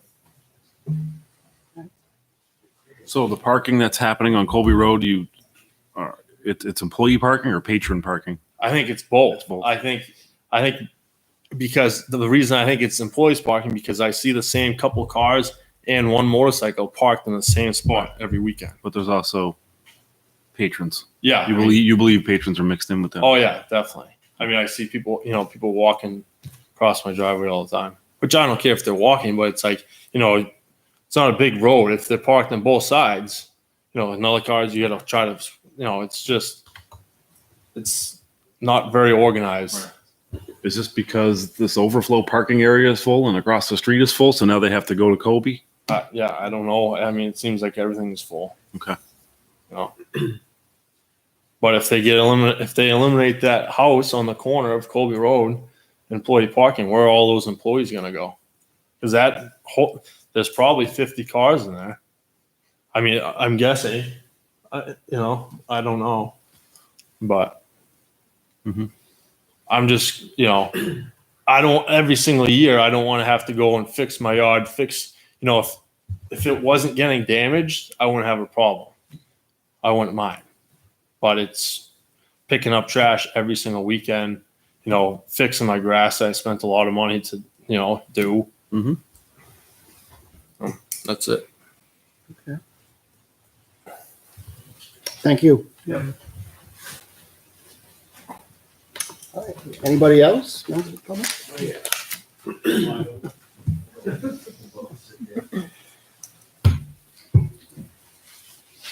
Introduce yourselves to the board. Sure. My name is Morgan Hollis. I'm an attorney with Gottesman and Hollis in Nashua, and I'm here with Rick Charbonneau. I represent 3 property owners that are abutters. It's been detailed in my letters, but Bouchard, Giles, and Charbonneau. I think that starting off sort of where the last party just testified to, this is kind of the elephant in the room, in that we've heard a lot of testimony and a lot of letters about the traffic is left to the applicant to deal with the police department. And as long as they work it out with the police department, everybody seems to be happy. But that means you have to make a conscious decision as a planning board that you've abdicated your responsibilities under the site plan regulations. You have to grant the waiver that they've asked for, and you have to make the decision that regardless of what goes on that site, whether it's Spooky World, growth of this business, other special events, they have a wine event down there, whatever they decide to do, as long as they are copacetic with the police department, whatever that means, then that's all they seem to have to be able to do. No one has done a traffic study. No one has done an impact analysis. You heard testimony about the difference in the use between the kiddie and the what I call the kiddie programs and the bumper boats versus the driving range, and that's 74 new cars coming and going on PM peak. That's just 1 hour PM peak, 74 new cars. But that doesn't merit anybody looking at the existing traffic, supposedly. Now, I don't know about you, but that's one every minute. You can disperse them over the 3 entryways. You can call it whatever you want. All 3 entryways are right there within each other. So it's not really like you're going down the street for one, up the street for the other. They're all right there. And nobody's looked at this impact. And they want to convince you that that's not necessary because it doesn't come to 100. It doesn't come to the 100 threshold. Nobody's looked at what happens with 3,000 people. Where do 3,000 people actually park? The record reflects back in 2017 and 2016, the statements were for the haunted hayride, well, we have 18 acres somewhere else off-site. Not how many cars we can park, but we have 18 acres and we work it out with the police. And that's what's been done. When they came in last year, same thing. We work it out with the police. You now heard some testimony that the police are handling the crossing at one point. They're not handling the crossing farther up by Colby Road. They're not handling the crossing at the driveway entrance to the Carcono lot. Those are where the cars come and go, but the walkway is directly opposite their most northern driveway. So again, this is a decision you have to make. Your regulations are quite clear that every use has to come in here and have a traffic impact analysis. They have to have a study, not just a brief analysis that was presented to you. They have to have an impact study. They have to determine whether they have to mitigate. I don't know how you can do that without knowing where these 3,000 cars park. We've heard testimony tonight that they're parking clearly at the Carcono lot, but Carcono lot's not shown on any site plan.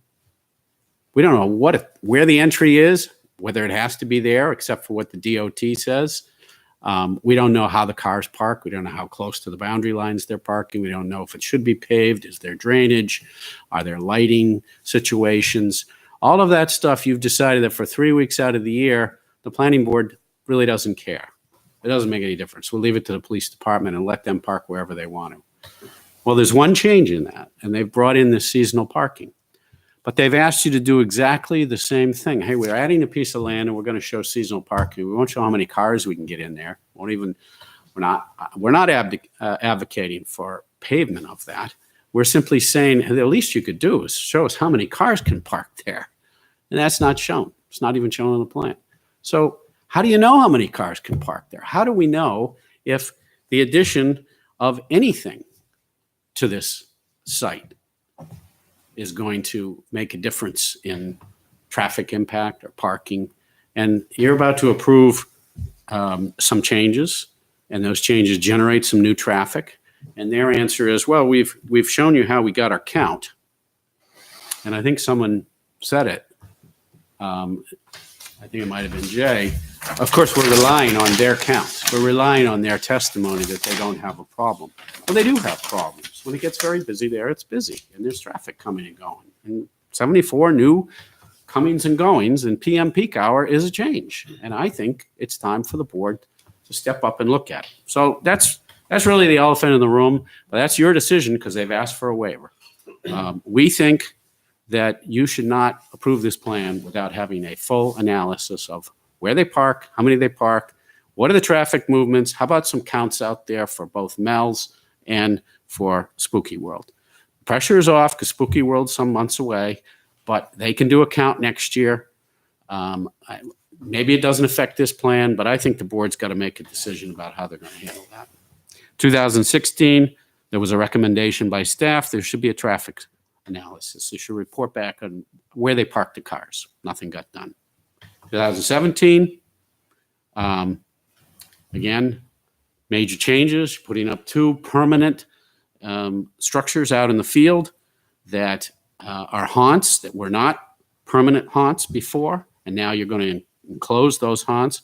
But that was a change in 2017 to this Spooky World that nobody said anybody needs to have any parking analysis. And now here we are at 2018, and there's some major changes. I think the second point is, as Jay said, this plan does not show all existing structures. Clearly, the ones pointed out by Jay need to be shown in the plan. I don't know how you can approve a plan until they're shown, so you know what's there and we know what's there. I don't think it's a big deal. I think this plan has come a long way. We think this plan has come a long way. And we're happy with their showing this new sidewalk, the new access way, where the cars are going to park. They've consolidated that lot in, so it's all part of this. They've consolidated the other lot, which is the Haunted Hayride lot, in with this lot. That's what they're requesting to do. But they're not showing the Haunted Hayride, which was approved in 2016, on this plan. And your requirements are all activities of a site have to be shown on a site plan. So they should be able to translate where that haunted route is. However, on that lot, which is being consolidated, there are some matters. I think the plan that was passed out cuts short the view of that lot. And I've got a plan just left over there that I want to pass out. I don't know what it is, but somebody can explain it. I would hope. I would have brought one, Mr. Chairman. But I'll give you this just so you can see what I'm describing. Here's to be the Haunted Hayride course, but among it are apparently structures, vehicles, etc. This was an aerial view taken off Google Map. I have not been out there. I can't testify to it.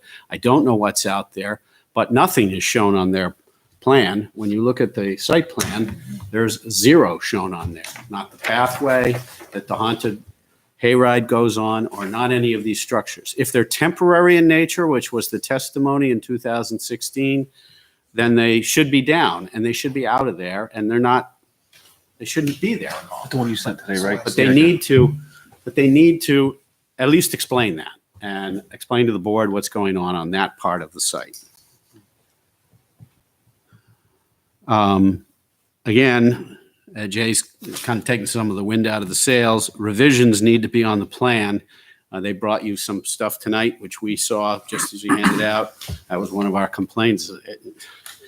Your requirements are show the elevations, show the details, show the color, show the nature, so you can all make a decision. Is this a good or a bad elevation that we should approve? That's your requirement.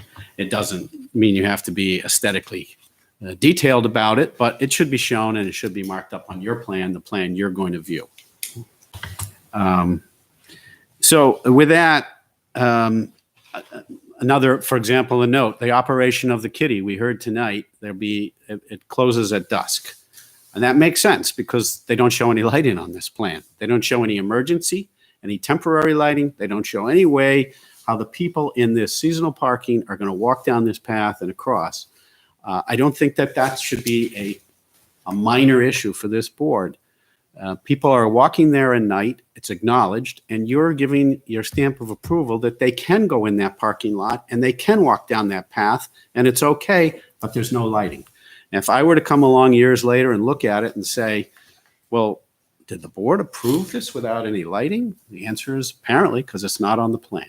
Why can't they simply show the locations and describe for you the details of that lighting? If it's generator, does it run until, there's some people parking until, by their own admission, till 12:30 or 1 o'clock in the morning. If it's generator oriented, how does that comport with your ordinances, even if it's a temporary for 3 weeks? Do you want the generators running all night long? Do they turn off at midnight? What happened? How do you regulate this if it's not even shown or discussed on the plan in either a note or a drawing or a location? And we think, as I say, they've made admirable progress. They show this path. It makes sense. Now we all know how cars are going to get there during this time. But this is an addition to the plan. So they can't hide behind, hey, it was already approved back in 2015 and before. This is a new addition. Please do your job. Make them put on there the necessary parking lighting. They should be able to lay out on the plan how many cars they can fit in. They can note right on the plan, not to be paved, not to be improved. They should show where the parking line is. That is it 30 feet from property lines? You've got buffer requirements under your ordinances. When you have a residential use, the regulation is it must be 30 feet back. There must be a vegetative buffer. Again, it's not a waiver requested. So are they going to put a buffer? But it's not shown on the plan. I assume they're probably not going to plant. They're going to leave the cornfield right there as it is. But it has to be stated on the plan. This is the buffer requirement under your regulations, and it's not on the plan. I think they can lay out the cars, and they can show how they all fit, so you'll know, hey, on any given night, there can be 90 cars there, or at least we know 90 cars, 100 cars, 200 cars. We know what it is. Maybe you want to have an impact. Can those 200 cars or 100 cars, when they come out on Charles Bancroft, is it okay? Are you satisfied that they're just going to have a policeman there and that's it? And if you are, shouldn't that be designated somewhere? Shouldn't that be in the approval rather than just, we work with the police, whatever they say goes? I just think that's not what the ordinance stands for. In fact, I know that's not what it stands for. So in my letter of August 20, I raised a bunch of points. Some of them I'm going to quickly go to because I think it makes sense to follow up on my letter. Those were the issues I've raised. They've addressed some of them and some of them they haven't. Number one, whether Spooky World is subject to review. And if it is, which we think it is because they have now added some seasonal parking for Spooky World, then there are issues of the adequate parking. I thought it was interesting, Mr. Chairman, the first comment you made was this plan encompasses all of Mel's operations. Unfortunately, it does not. There are 2 lots that have been identified tonight that are used across the street for seasonal parking, but it's not shown. They should be identified. The safety features, the parking, where they park, how they cross should be identified. Number 2 is there were new changes on the plan. The temporary haunt storage was to be removed, but now it's shown as existing and to remain. I think they've explained it. They've given us some details of what that temporary haunt is, even to the point where we were going to ask the same question. What are those cars doing out there? But if those are part of a haunt, they should be shown. They should be described. You should know what you're approving. It was to be removed, and now it's to remain. Is it going to be a building? Is it going to be a platform? Is it going to be just everybody collecting junk in the middle of the field? As Andy said, we're going to screen it. There's a reason they want to screen it. It's pretty bad. So what does this board want to do? It's not shown on the plan what they're doing. It just has a box, existing haunt. What does that mean? And what details should they put on the plan? Arcade building was 3 stories. Now that's making it 3 stories, one of which I guess is an office. It just calls it arcade and office, but there's no breakout. I would think they should be specific. That's what's called for. Traffic memo does not list the new uses, but the breakout of the 437 patrons on Mel's parking count does. However, and I disagree with Jay on this position, they break out and they call them playing and waiting to play. But that is not the criteria that your particular regulations require. And the criteria that your regulations require differ. Other indoor recreational amusement facilities, that would strike me as an arcade, 1 space per 100 square feet of service floor area and 1 space per 200 square feet of storage, or 1 space per 3 patrons based on maximum capacity, not 1 for 4, 1 for 3, whichever is greater, plus 1 space per employee. I assume they have employees in the arcade. They're just doing this on patrons that might be in there. That's an improper calculation. So again, it gets to your waiver. Maybe you agree with Jay and you can just waive all those regulations and say we're satisfied. But I just want to point out they didn't calculate it right.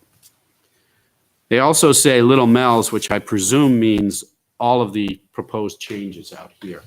I didn't ask Andy that, but my intuition says they didn't list it, so therefore Little Mel's means all of the kiddie rides. And they identify it as 60 patrons and 0 waiting. So there'll be no one waiting in a kid's line to go to a kid's amusements. I just question that. Again, because there's no traffic study, you're taking their word, not an independent traffic consultant study. I recognize that 194, what they're providing, and 109 is what their calc is. So there's a lot of wiggle room. But as you begin to analyze each of the uses and you begin to look at whether they're reasonable numbers, that number gets eaten up quite a bit and pretty quickly. And you've got the changeover from Mel's operations to Spooky World on busy days where you're actually having 2 uses at one time as the changeover occurs. There are going to be people using Little Mel's, and then there's going to be Spooky World. Now, at some point, they shut them down, I was told. But that's not, again, detailed in the operations letter. What I have is timing of operations. September, October have reduced hours. So I think a fair detail would be let them declare when do they shut down Mel's so that that parking area can be cleared out and so that it's available for Spooky World. Or if it's not available, say so. Because all of a sudden, if they've got Spooky World and they've got some venues going on in these parking spaces, the 194, which they have, are being eaten up pretty quickly by other activities. They also did not list the special events included in here, which they said run concurrently in Andy's letter. Tent special events. We generally host company, school, or camp-related events. Because of the group nature of events, our guests will usually transport by bus or van. We hosted 51 events. This year, we averaged 66 people per event. Events typically run a few hours within Mel's hours of operation. They're not included in this sort of holistic count, if you will. I don't know how you count that, but they're not included anywhere here. So you can see that the 190 begins to, the availability of 190 versus 109, the gap is shrinking. 3,000 patrons is Andy's letter. If you divide that by 4, that's 750 parking spaces required. They've got 194 provided. They've got, I don't know how much in the other. Maybe they have 500 there, but it seems hardly likely. I think it's more important to find out where they might be so you can at least know, do they have enough to accommodate their peak activity level?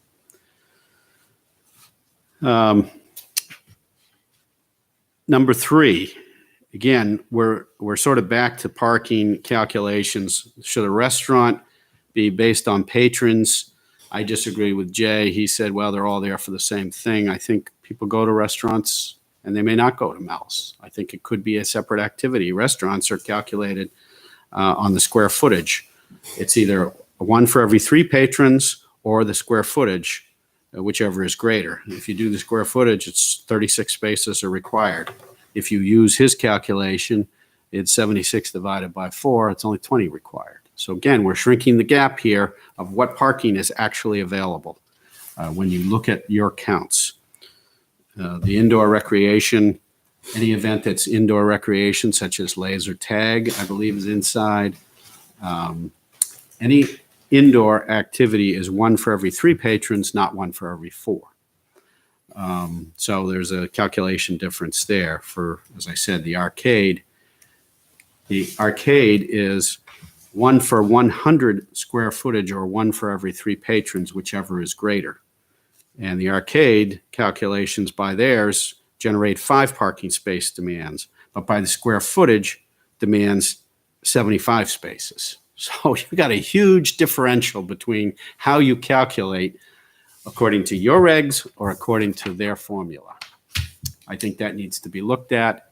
Perhaps Jay needs to give some detailed attention to it and come up with an answer and a recommendation to you.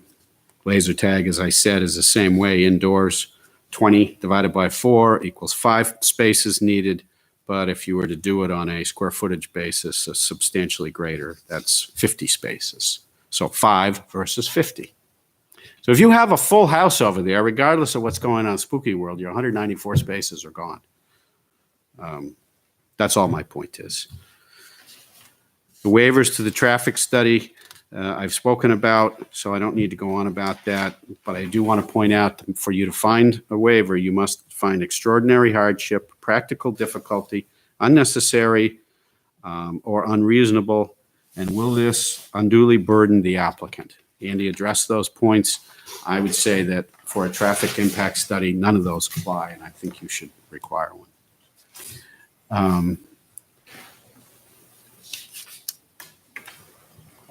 I think the traffic memo under number 4 is the criteria of hardship. For criteria you must find in order to grant a waiver. I don't need to tell you that again. Traffic memo, still inadequate because it fails to consider the new parking that's required. I'm a little confused in that we hear from the traffic consultant that there'll be these 74 cars coming and going at peak hour. And yet we're saying the maximum capacity is 600. They said that's the maximum on any given day. So does that mean in the PM peak hour, according to his calculations, 1/4 of all of the traffic for the whole day goes in and out? There's conflict there. And that's, again, why there should be a traffic analysis, in my opinion. How many cars come and go there? What's the traffic count? What's the impact? What are the parking spaces?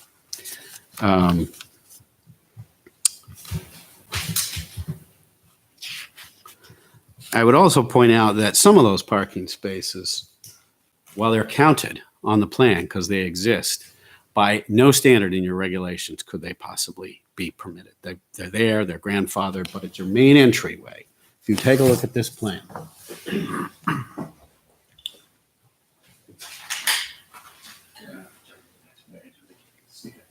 They've got 4 spaces at this entry right here.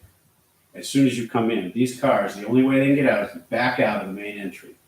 There's no drop-off area.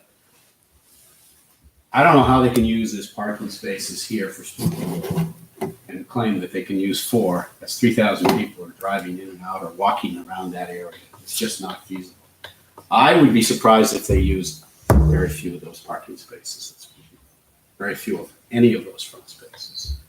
It's just the volume of people just doesn't make sense.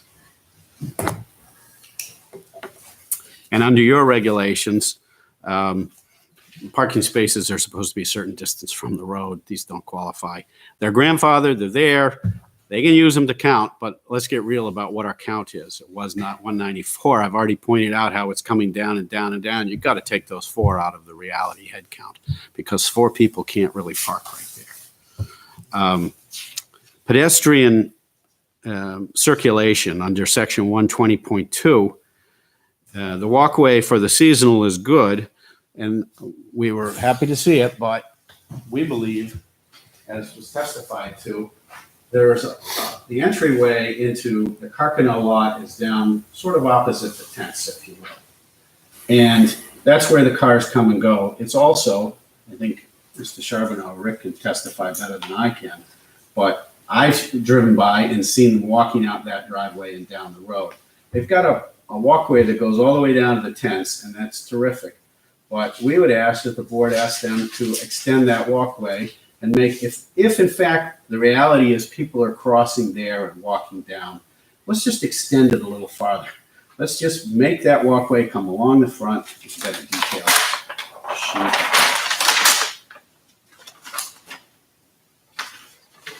Now, again, we have no problem with they want to do it with the stone dust, but as you can see, it comes along here and then it goes behind the fence so that people can walk down here and get to this venue, which is makes perfect sense. They don't have to walk in the parking lot. But somewhere over in here, as you saw by the aerial, is the opening. And if people are in reality going to either walk down this road and then cross, wouldn't it make sense to put a crosswalk, police officer, walkway down along here, off the roadway and into there? That addresses a great number of concerns. Again, that's our suggestion and our request. Landscaping has been addressed. Seasonal overflow, we're not suggesting paving, as I said, but the question is, could it be used for any temporary event in the fall once that cornfield is down? And as events take place, whether they're the wine festival or something else in the fall, they obviously don't have enough to accommodate a very big crowd. So if these events take place in the fall, assuming we don't have weather like we do this year, are they going to use that field? And if they are, do they have to come back here for permission to have those special events? Or just because it's only a 2 or 3 day event, is that deemed temporary and therefore they don't need to come back to the board because their seasonal overflow parking carries to that? I think that should be clearly defined so everybody knows what's going on. We have 2 new items, which I'm just going to wrap up with. One is, nobody's talked about the bathrooms for the kiddie park. I don't know. I assume they're in that first building. I don't know what the bathrooms are, but you're allowing a kiddie park with a whole bunch of new people coming in and a bunch of new kids, and there isn't a bathroom facility shown on this site plan. I'm sure Andy can address it, but it's not shown on the plan. Doesn't show how many, doesn't show where they go. And I think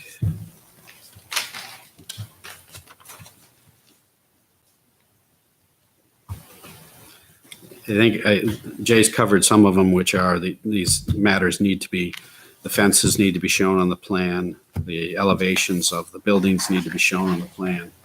All the things that were passed out, obviously, have come in and we've seen them now. We didn't see them before, but I'd like to see them on the plan.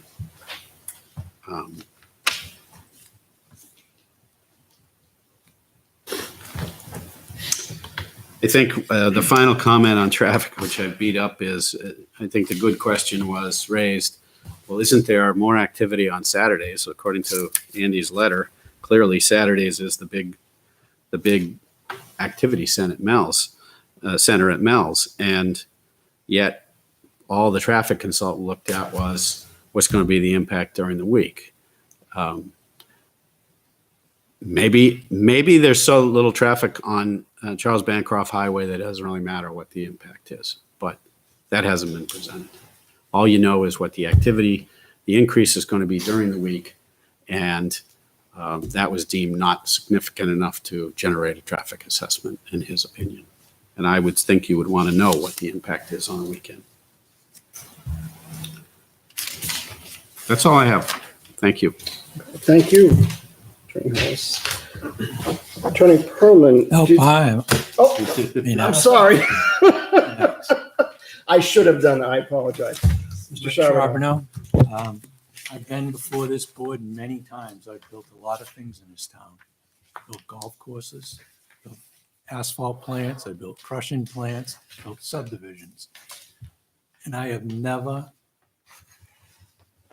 seen something like this get approved. None of my projects never got approved without the proper details. When I built the golf courses, I had to do an as-built. I had to show the golf cart paths. I had to show the sand bunkers. I had to show the tees. I had to show the greens. I had to show the setbacks. I had to do renderings, artist renderings of the buildings to show what the buildings were going to look like. I built the driving range. I had the little shed at the driving range. I had to show a rendering of what that looked like, how it was going to be landscaped, the colors, the roofing material. Bathroom. That's what I had to do. Bathroom. Bathroom. I had to put a bathroom into that facility because there was going to be a driving range there. Yet, you guys are looking at a site plan, and honest to God, if you people went out there and saw how permanent these temporary haunts are, they're not going to change them. They're not going to change them every year or every 2 years. Yeah, they might move them around, but I think you need to go do a site walk and go look and see what's out there. Go look at where the haunts are and see how permanent those buildings are. They're not just little things that we're going to take up and move around. They're not built like that. So you need to go look that.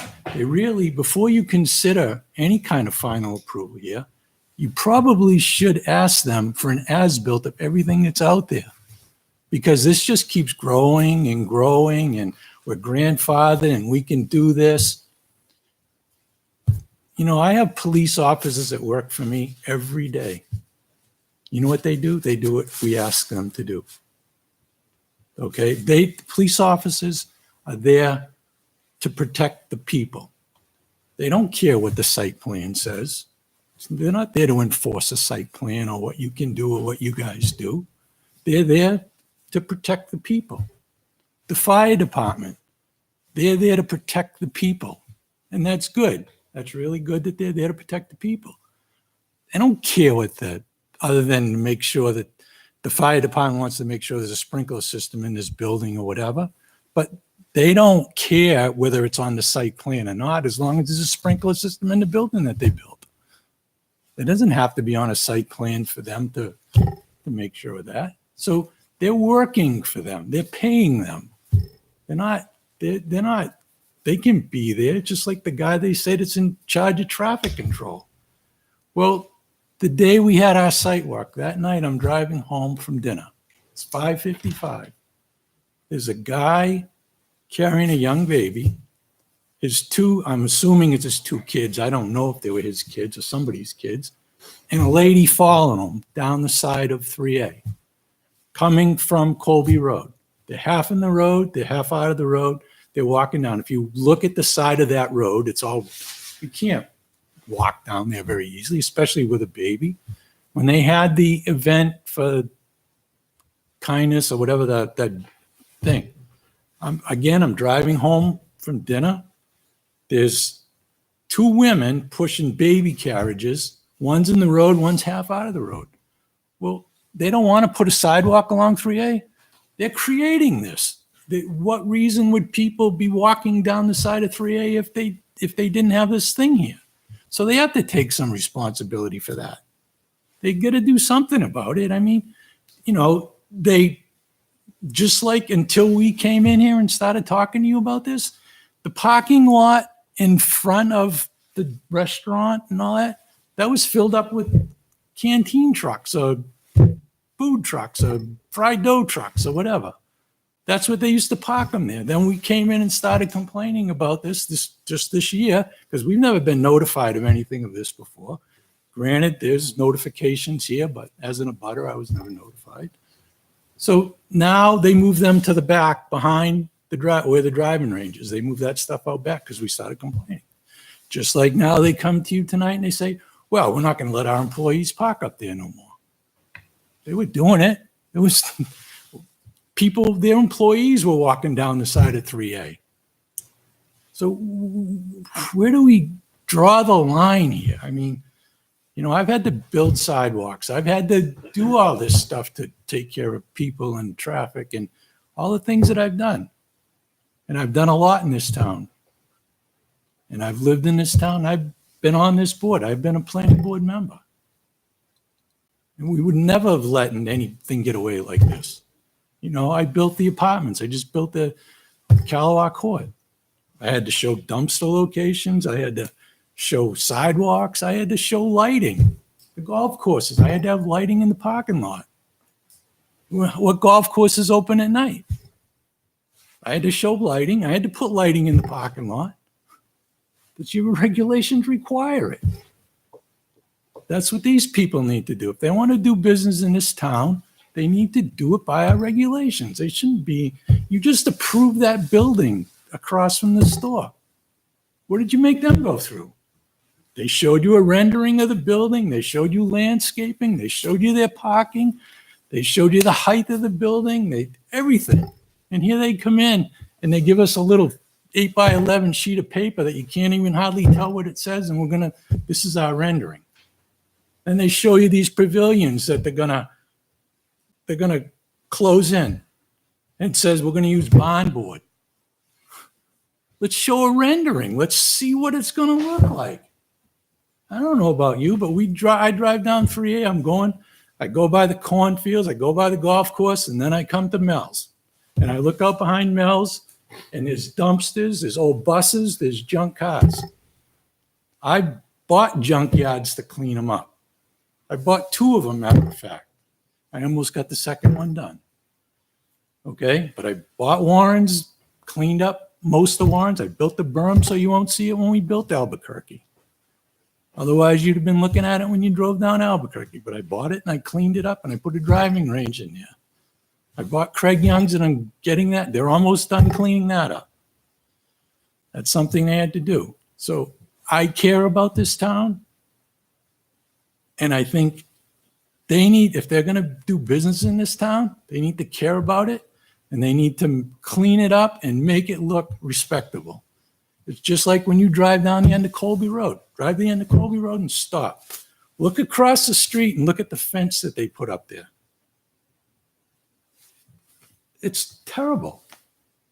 It's terrible because nobody's watching them. They have the police department and fire department's okay what they do. They need to do it right. They need to show it on a site plan and they need to build it right and do it so it's right so that any one of us can go out there with a plan and go, yep, they're doing it the way they're supposed to. Right now, it starts out, it was a haunt, it's this, it's whatever. Something's got it. You guys have to make them enforce the regulations, and that's all I'm here to do. And that's why I've hired Attorney Hollis, because I'm just afraid that's not going to happen, and I believe it has to happen. That's all I get to say. Well, thank you very much. Attorney Perlman, did you want to respond to just said? Or?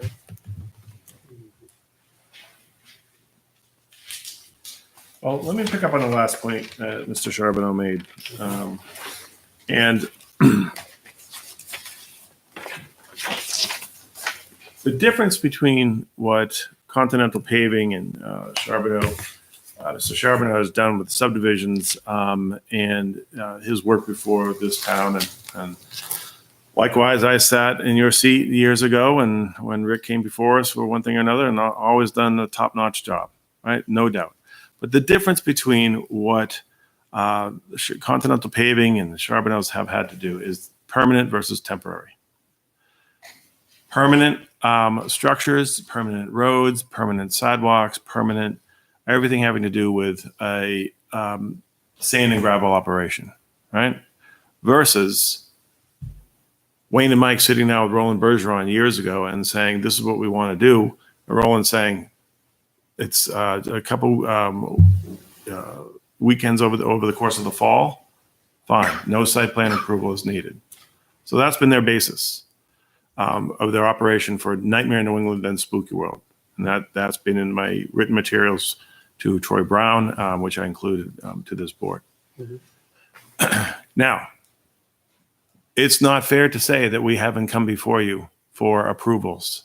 And anytime we have grown mills, it's come before this board. I originally got involved with Mike and Wayne when they were having trouble with the Laserplex sign permit. And then we carried on from there. We had the pavilions come before you. We had the subdivision and the Haunted Hayride. And the Haunted Hayride on the prior plan, if you recall, had the the approximate location of the pathway that I have, and it had the temporary haunts along the route of the pathway. So it's not fair to say that things just grow and grow and grow, and we just do willy-nilly what we want out at the site. That's not true. And so we take offense at that because Mike and Wayne have done everything.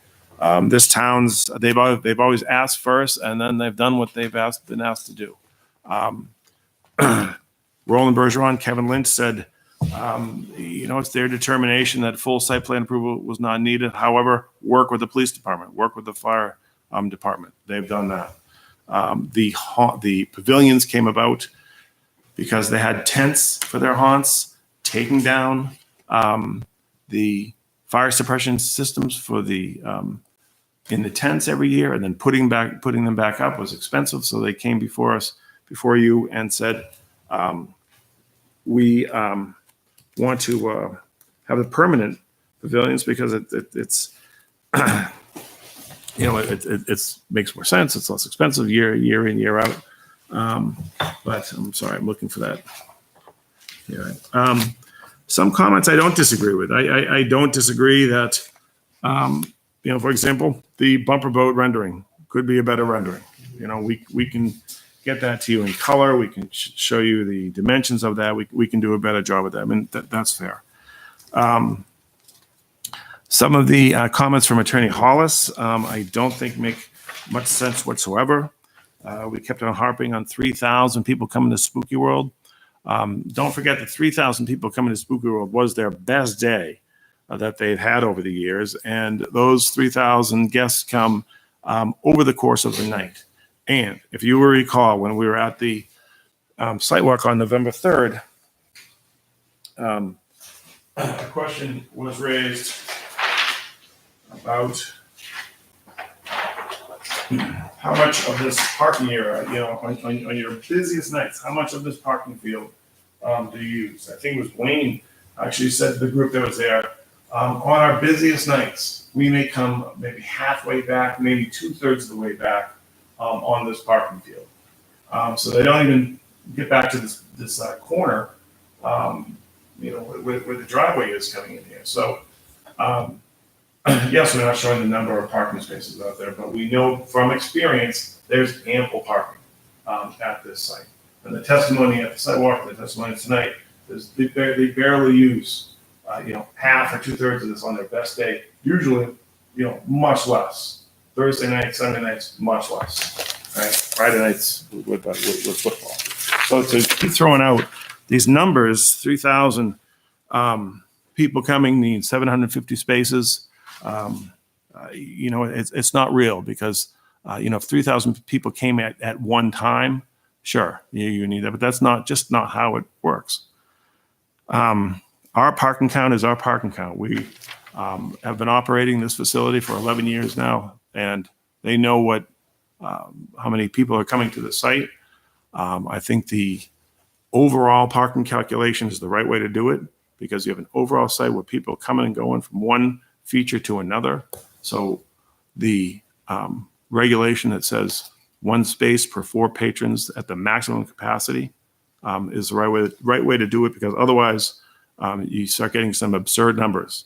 The arcade has, how many things in the arcade? How many video games? 18 or 20, right? According to Attorney Hollis, those 18 to 20 games need 75 parking spaces. Doesn't make sense, right? The bigger picture approach, 1 space based on maximum capacity, 1 space per 4 of maximum capacity, it's just more logical. It makes more sense. So I don't see the parking as much as they harp on the parking. I don't see the parking as an issue because it just hasn't been an issue. I'm not sure. Maybe I didn't hear it properly, but I heard 74 cars at peak hour. I don't think that's what we represented with the new facilities. Kim Hazavardian will tell you that traffic engineers really focus on peak hours because that's when you're going to have conflict in turning movements, primarily left turn movements. And we just don't have that with our use or the Charles Bancroft Highway out here. So, I don't think you're abdicating your responsibility. You're not going to go out there and police the parking every day. Someone has to. We have been instructed to use the Litchfield Police Department. I do want to say that, I don't like the parking on Colby Road. I know there was parking on the one Colby Road lot. I honestly didn't know that there was parking along Colby Road. That's not fair to the neighbor that's out there. We will make the commitment to talk to the Litchfield Police Department to have temporary no parking signs on Colby Road. And if there are other roads that may be affected, we can't put those signs out on the DOT Charles Bancroft Highway, but for Litchfield town roads, very common to have temporary no parking. We've all seen that I just moved my kid into a new apartment in Somerville, and there's all kinds of temporary 2-day signs, that type of thing. So we will certainly make that commitment to the board. I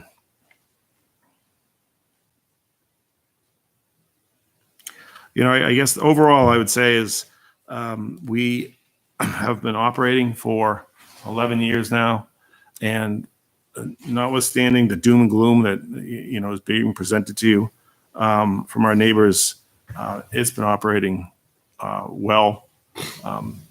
Other than some neighbors who choose to do their own parking unrelated to Mel's, the Mel's traffic has been working both for the Mel's Funway Park and the Spooky Road. And that's all I have. Okay. But I do actually, if I may, I do want to let me just confer with Mike and Wayne before I close it down. But I brought that. There was a plan that we had with respect to the haunted hayride, and some of you on the board, some of you weren't.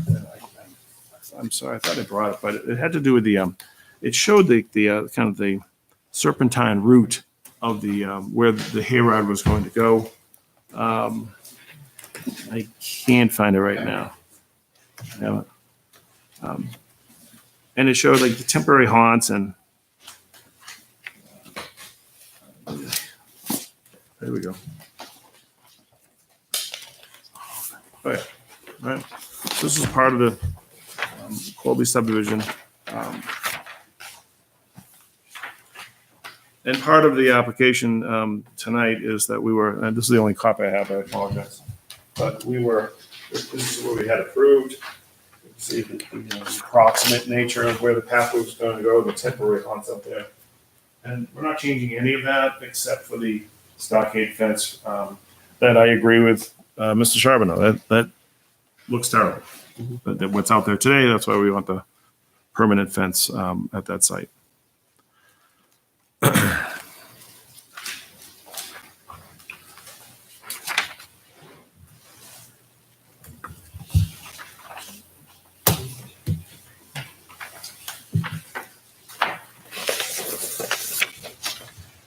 Thank you, Mr. Chairman. Thank you. Yes, Mr. Charbonnet. Okay, Andy mentioned my quarries and some of the subdivision stuff like that. But my golf courses are seasonal. They're not open year round. They can't be. I wish they could be, but they can't. So I do have a seasonal business. I know what it's like. I know what I had to do for this board for that seasonal business. So I didn't. And again, I would just say it one more time. I think you people, before you act on this plan, should go out there and look at the temporary haunts so you can see how permanent they are before you make that decision on this plan, that they're not very temporary and they're not going to take them down and they're not going to move them. They're permanent. They're pretty much permanent structures. And if you go out and do a site walk and look at that and make them put it on do an as-built of what's out there so that we can all see in the future what changes, what they do. Thank you. I guess I'm not sure. we're showing permanent pavilion, permanent pavilion, permanent pavilion, an existing haunt that's out here. The temporary haunts we had were part of the haunted hayride. So I guess I'm not sure what that comment is driving, what feature the comment's driving at. Granted, this box that says existing haunt could use some more detail, right? But the everything else is shown, as has been approved. Thank you. I think the interesting thing to me is, and we recognize that they relied on Roland's opinion in this business progressing forward, and they came to you since then in 16 and 17. But I think no one can speak to what was stated to Roland as to what was the intended use of this temporary spooky world. We can speak to what was intended at the haunted ride, and what was stated was what was going to happen out there, and it was going to be in conjunction with the spooky world activity. I didn't see. Could I just see that plan? Yeah, I want to see that also.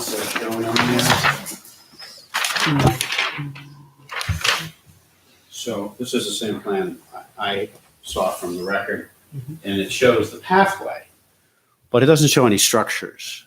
It doesn't show any facilities. But I think it brings some clarity to the issue before you, which is this was allowed as a temporary use. We don't know what it was described as, but this temporary use has morphed into a non-temporary use. These structures, these pieces of equipment, these materials, whatever you want to call them, when you look at that, what's out there, are not temporary. Temporary is it's here for a couple of days, maybe a couple of weeks, and then it's gone. Those structures are there. We have now gone to permanent structures through a series of site plan changes. And we're going even to more permanent by putting full sides as opposed to a pavilion with posts, which might be considered a transition from a temporary tent to just a roof. We're now going to a full-on building. And we're going to have full-on buildings here and a full-on building here. And we just heard testimony, this is going to remain as whatever an existing haunt is, which is not temporary because all of that stuff is there and it's going to remain there clearly. I don't know whether that means it's going to eventually, again, have posts, be wrapped in tarp. What are the structures that are out here shown in the aerial? These are not temporary. Temporary means you're there for a very short time. In your ordinance, there's one mention of temporary in the zoning ordinance, and it's on agricultural stands, a temporary agricultural stand. And we all know what that is. That's not a year-round retail center. That's a temporary agricultural stand. It goes away. It's not there. Is this temporary just because it's only operated for a month and a half?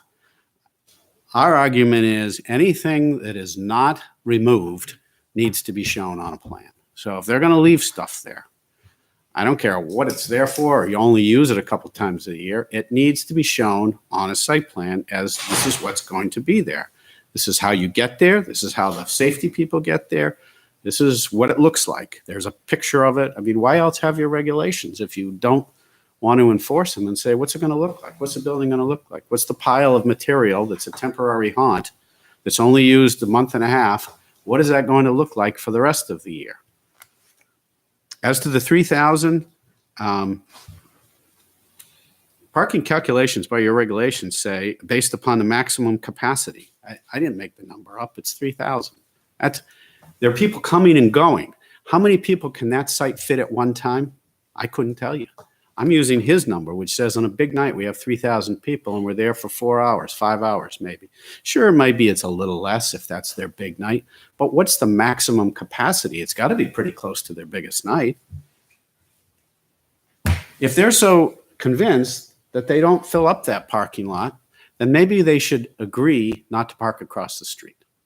That would make it a nice, clean picture. We know where the parking's going. We know how it's controlled. It's a normal site plan now. Now we're talking about parking on normal site plan. We're not talking about, well, they park other places, but we're not going to look at that.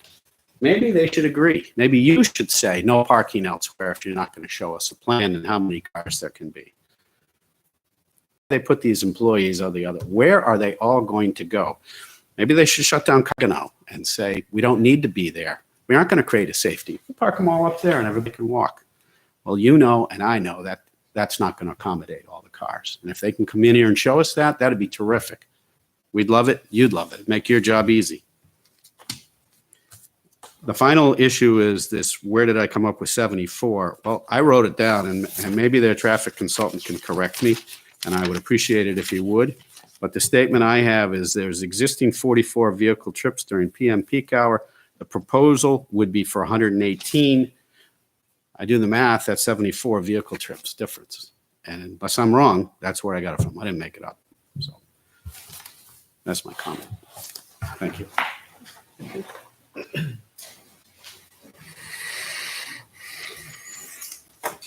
Just one last thing. I don't want to beat this to death because we're already there.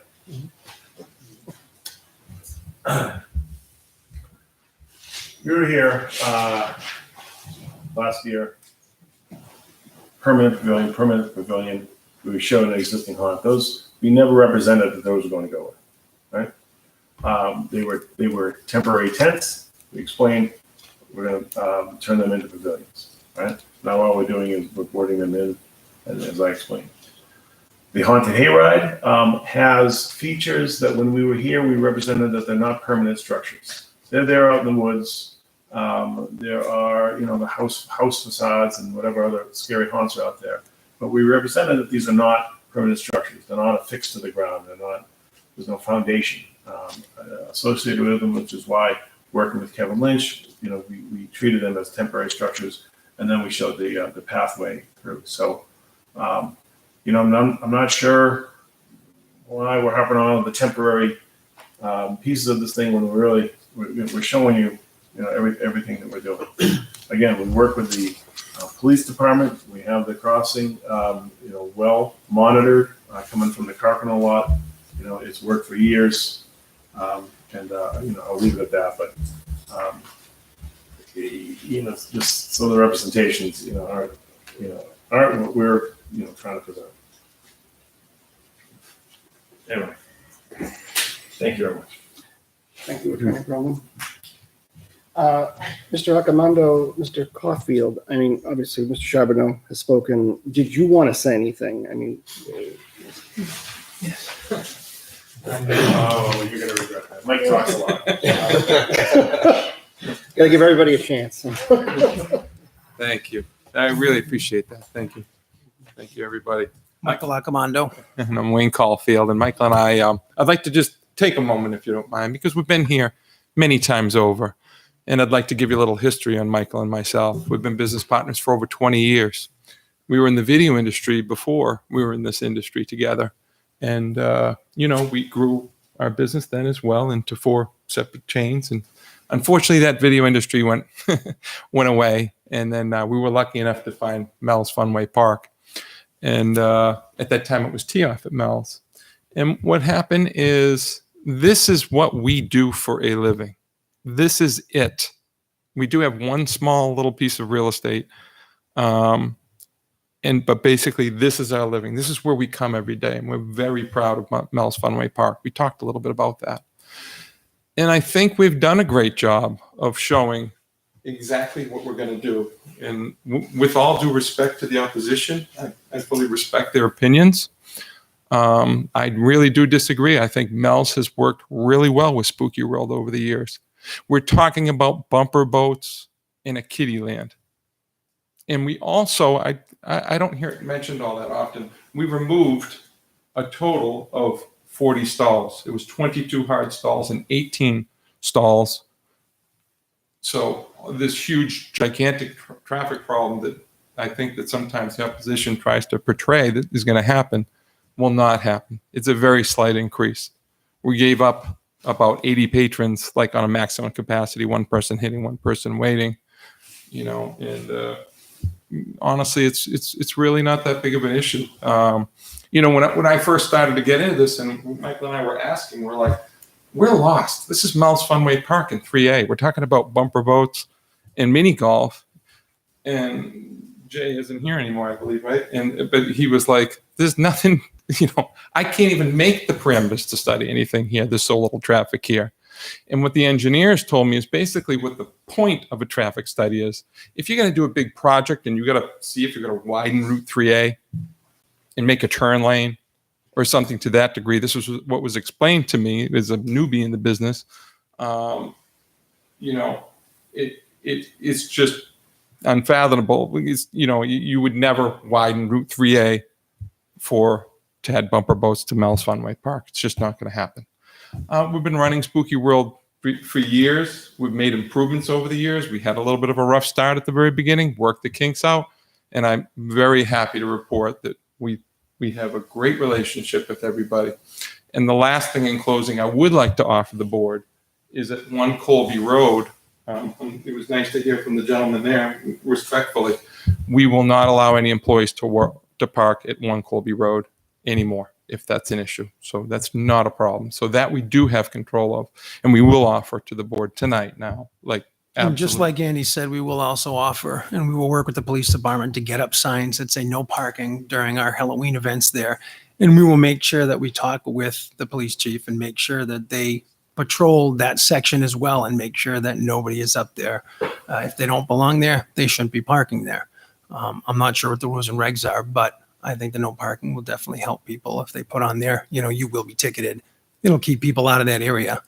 I think that when we started, there was a lot of temporary out there.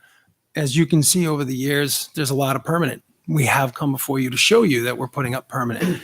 Also, when the driving range stall came down, it did open up seeing more of the range, which is why Wayne and I took it upon ourselves to go out there and walk it and look at it after listening to the board and saying, hey, I think we should plant some trees out there. I think we should cover up a little of this. That's not because we're covering up what we think is ugly, because we don't think it's ugly, to be honest with you. The people who come and visit the park don't think it's ugly. We're putting those trees up because we want to make sure that the people in Litchfield don't think it's ugly. This is our home.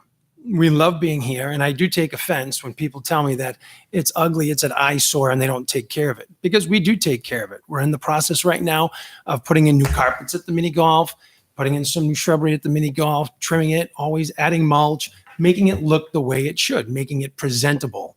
And that we take great pride in at all times. We always pick up the trash every day. We don't only just pick it up on our lot. If we see anything on 3A in front of our property, we grab that as well at the exact same time.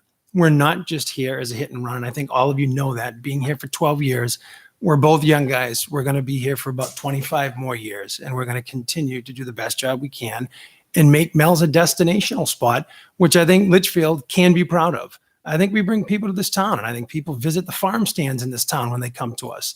I think Charlie sells a heck of a lot more pumpkins and corn when Spooky World's open. I think people stop there. I think they visit his stands. I think they then come to our park. They go to Wilson's as well. And I think that's something to be proud of. And I am proud of Mel's Funway Park, and I'm proud of the improvements that we've made over the last 12 years. And I hope we continue to improve it, and we will continue to improve it, and we'll continue to make it look the way that we feel it should look and the way that I think the town will be happy with. Just with the Laserplex building. When we first moved in, it was Crofter's Pub. It was an eyesore. It was horrible. It was rotting. The roof is falling apart.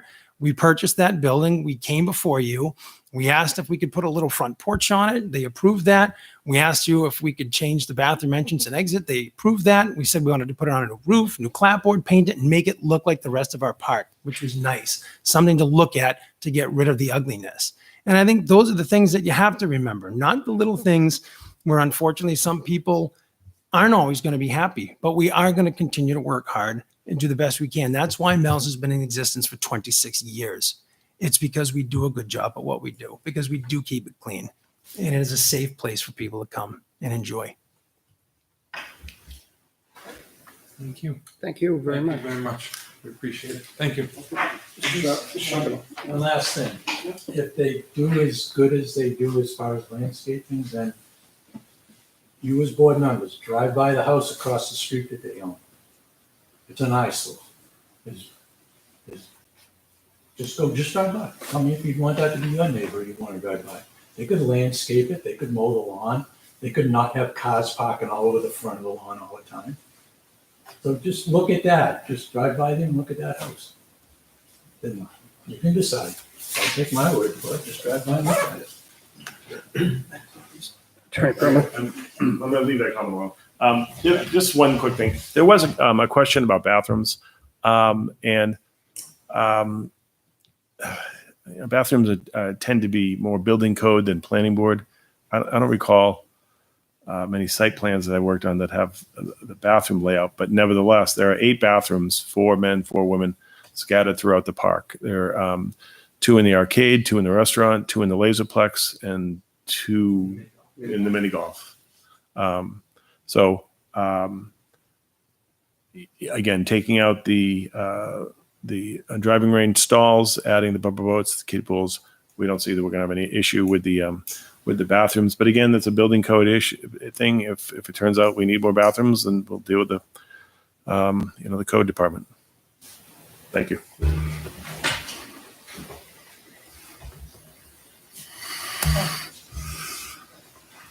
Anybody else from the public who wish to speak?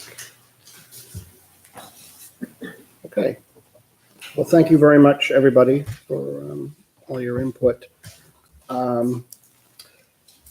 Yes, I'm going to bring it back to the board.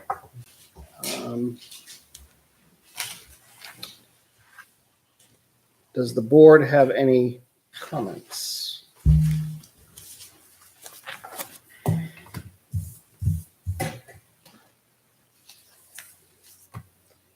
Jay, do you have anything?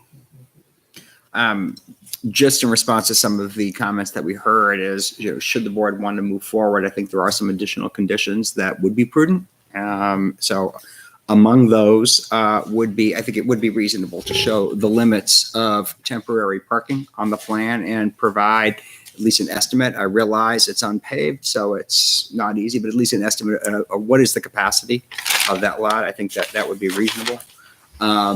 Noting at least if there's temporary lighting and showing approximate locations, I think would be a reasonable addition. Again, that's referencing the temporary parking, special event parking. I think an addition of a note to the plan that there would be no parking on the Colby Road lot, perhaps others, but certainly on the Colby Road lot. And a note on the plan that restricting parking on Colby Road, perhaps anywhere on the road, during special or temporary events. I think that would be prudent as well. I think we mentioned previously, structures that are permanent that are going to remain on the site should be shown. So if there are those on the site, I think that does make sense. And also it would be prudent to add hours of operation to the plan as a note as well for the different uses.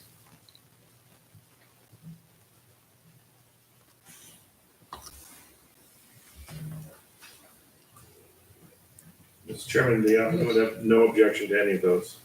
Okay. Thank you. Jay, are you talking about showing parking up in there? Showing the limits of the parking and then, the capacity of the lot. Yeah, as well as the other one across the street. If their intent is to use that and, that's a concern of the board, then yes. Yeah, I agree.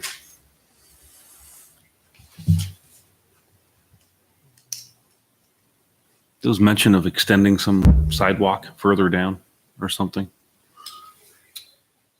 Yeah. That's a DOT issue to add Yeah. sidewalk to 3A. Yes. I don't know Right. Well, yeah, it is a state. Yeah. Highway.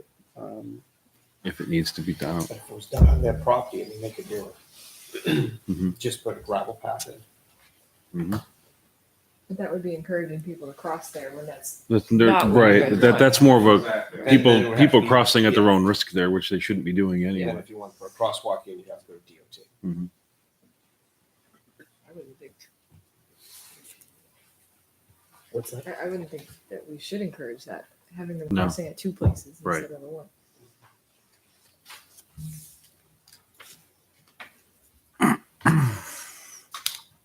For my own clarification, you brought up a very good point, Hollis. For me, because temporary structure to me was meaning it would come down, not that it was used temporarily. like a permanent structure there that's only used 2 weeks of the year. So I need to, or a month of the year. So I'm just trying to internalize that. That just came up tonight.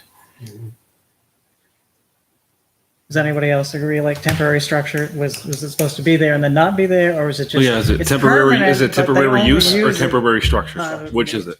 Right, so. Okay. Mm-hmm.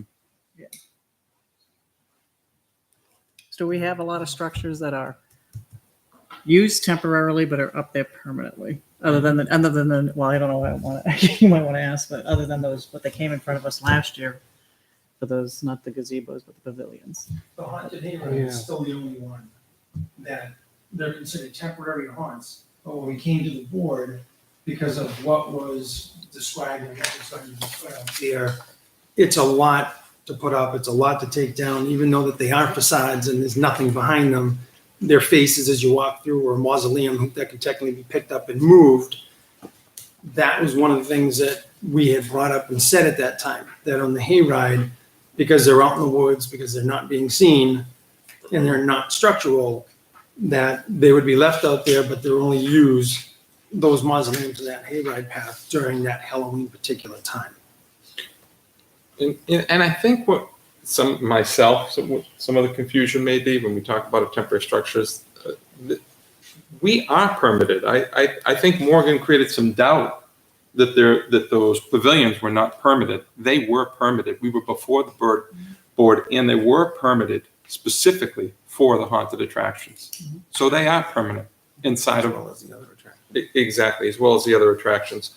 But they don't have foundations. Like in essence, if someone said tomorrow, within 24 hours, I want you to remove one of our temporary, structures, gone. We could do it easily. Nothing's tied down. There's no foundations. There's nothing permanent there. We have to change our haunted attractions. We will be out of business if we don't make change. It's that simple. They're designed that way. Around the country, they're designed that way.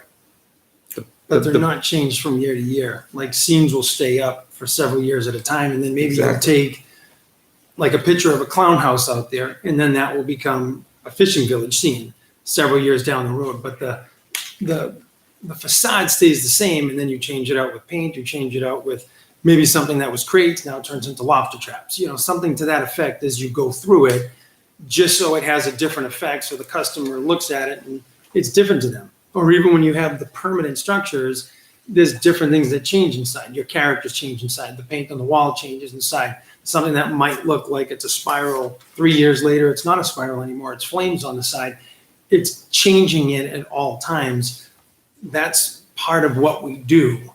But to put it up and then take it down, which we talked about when we first did the hayride, they're large scenes, and that's what it is. It's scenes. If you go to a play, if you go to a show, but it's an outside show, and it's hidden and it's so off the beaten path that it's not something that's an eyesore that you're staring at. And because of what we do, it would be such a tremendous expense to take all those down and now stick them inside of trailers or find somewhere else on the property to put them and house them, which would now be another spot that we're moving them and becoming an eyesore somewhere else. They're staying in one spot, and then we change the outside chemistry of it. Okay, Like changing so- blinds to a window. So temporary is used a lot here. We use it temporarily. We can keep it there permanently, but it is a temporary structure to move. There's a lot of temporaries going around. Because I think temporary to them means they shouldn't see it on an aerial shot out of season, right? That's not true. It can be moved. The bus can be moved. Yes. I think it's not the use, it's whether or not the structure is intended to be there indefinitely. If it is, show it. If it's not, then you don't need to show it. Again, what will solve that problem, the engineer goes out and does a certified as-built of what's out there and brings it to this board. You'll know exactly what's out there. They were saying like the buses or whatever, the other one. Whatever they So call just it. to tell it that it's Just do a certified as-built of what's out there. There are 8 haunts on that approved plan. That aerial does not contain 8 haunts. It contains a lot more, something, I don't know what. And it hasn't been explained, but it's all part of this site now. It's all brought in, it's this site. So if it's brought in as part of this site plan, it should be shown on there. And if that's the location of the haunts, then that's where they are. Oh, well, put them on the plan as a certified as-built.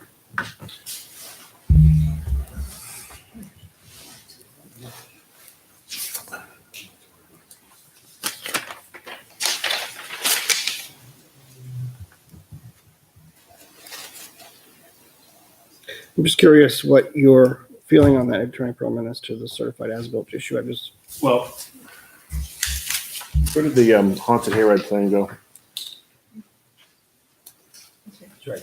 Oh, that one.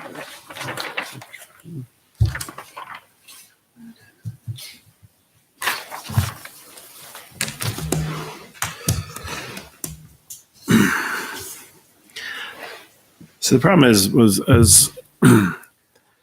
you have folks coming, to this after the fact. When we were here before you for the haunted hayride, we showed you the approximate location of the pathway, and we showed you approximate locations of the haunts.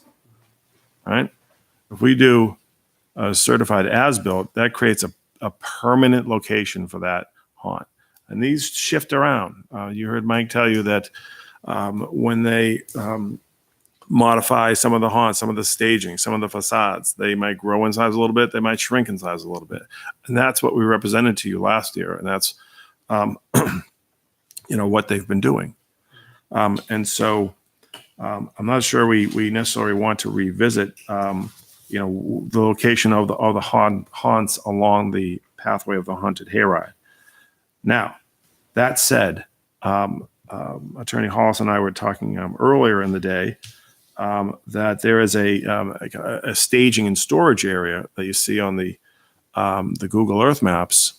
We could certainly identify that area on the plan as just a staging and storage area, and it's well hidden. It's back there. You can really only see it from Google Maps, and we can certainly add that to the plan. But again, we wouldn't want to necessarily pin it down because it's something that's always in flux. That's where they construct, haunts, or they keep things over the course of the year and move things in and out. So, I'm not sure I want to be tied to as-builts because that was never the intent of the non-permanent structures, right? I hear you. The temporary facades out there. They're there all year, and that could create some confusion. But that's exactly what we represented to you when we were, a year ago with the haunted hayride. So, I think Jay Mankara's comments, some plan improvements, I think could go a long way. And it's not as if we're not listening to Morgan and Rick. Like we get Rick. Jay, what's your take on that? I would agree. I think approximate locations are fine. You're depicting the area. Unless there was a real issue or concern about a setback, I don't think you need to have a certified locations. Approximate, I think, is adequate for the site.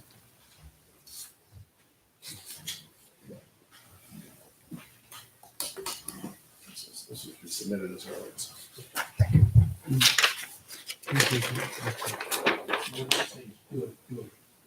Just do a survey showing the instead of survey.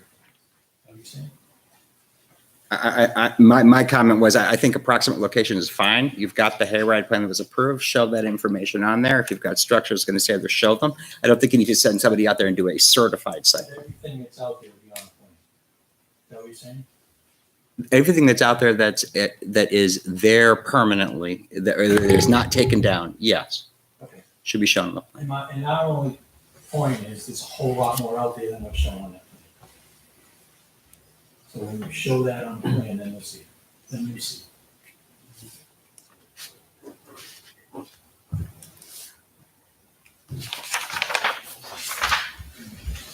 But it can be like an area kind of drawn out, as in it'll move around within this area, right? Not like each individual structure needs to be shown on the plan. I mean, yeah, I mean, Right. if it's a permanent structure, you show it. If it's something reasonably temporary, I think you can depict it in a way that shows the scope of what's out there. I think you could do that reasonably.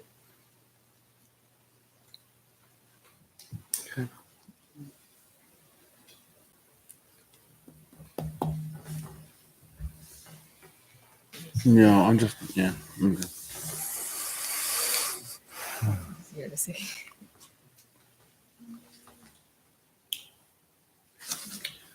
I know it was mentioned, because I know when we did the site walk, we looked at the parking issue. We looked where the cars come in, go out.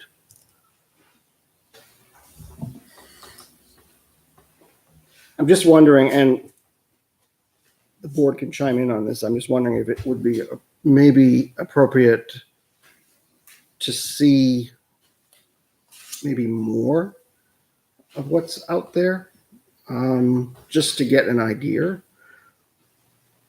I don't know. What do you guys think? Like the lighting? What do you mean? Well, I mean, in terms of how Yeah, the structures look and what, just to see visually what it is, just to get an idea of that. I think I'm understanding what's being said, but in order to get a better picture of it. But I mean, that's, I mean, if we don't have to do that, but I'm just saying, I'm just putting it out there to the board. Do you feel that, would you be interested in doing something like that? But would they have to come back every year when they change it? If they change the site a little bit, they move it from here to here. Now they have to come back and, Yeah. I don't know. Well, no, I don't think that's necessary, but Like it's pink on the plan this year. The next year they're going to paint it blue. So they have to come back and say, we're going to paint it blue now. Yeah. I don't know how far it goes. yeah, no, I was just, I mean, I don't know. Or are you more curious about the permanent pavilions? Well, Now I'm they're just- going to be bond boarded and it's going to be more. Yeah, Well, that stuff should be in structure. detail for sure. That stuff should be definitely. I think that should definitely be noted on the plan. And certainly, I just wanted to get an idea in terms of the visual piece. Then it comes back, what detail do we want on those? Right. But is that I mean, is that really our purview? I mean, I don't know. I mean, obviously the structures are there. What are you trying to gain out of it? We know there's the 3 pavilions and Right. that one area in the box, right? Right. Is that what we want that on the plan? I think, yeah, I mean, I think But are you that's, trying to see if there's other structures? There's other areas, right? I just wanted to, I mean, I don't know, I'm just trying to get a picture of, Yeah. you know, whether, you know, I mean, we saw those of us who were there at the sidewalk saw what the parking was. And I get that. And I get what, you know, they're going in and all that stuff. I'm just wondering, just curious, what, you know.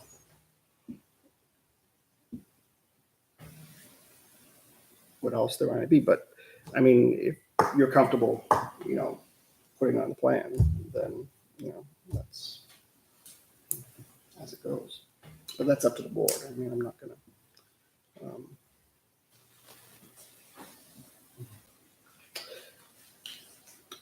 mean, we've heard a lot about the traffic study. I think that's been beaten to death. I think, you know, personally, I think I want to commend you guys. I think you've done a great job of Mine too. putting as much detail into this as, you know, has been required to do. And so, I mean, I think you've done a pretty good, I think you've done a great job, personally, of putting that together. I just want to say that. And that's my personal opinion. That's not opinion of the board. Thank you. So, I second that. well, I think it was a good presentation. I think the concerns of you know, of Mr. Charbonneau and Attorney Hollis are equally, you know, I get it. This is not an easy thing. And nor should it be something that's just easy and, you know, dealt with in a, you know, what you want to call it, an arbitrary fashion or whatever. There has to be consideration for a lot of stuff. And certainly, I think there's a lot here in terms of what we want to see going into the possibly into the plan, how it's, the detail seems to be the emphasis is on detail.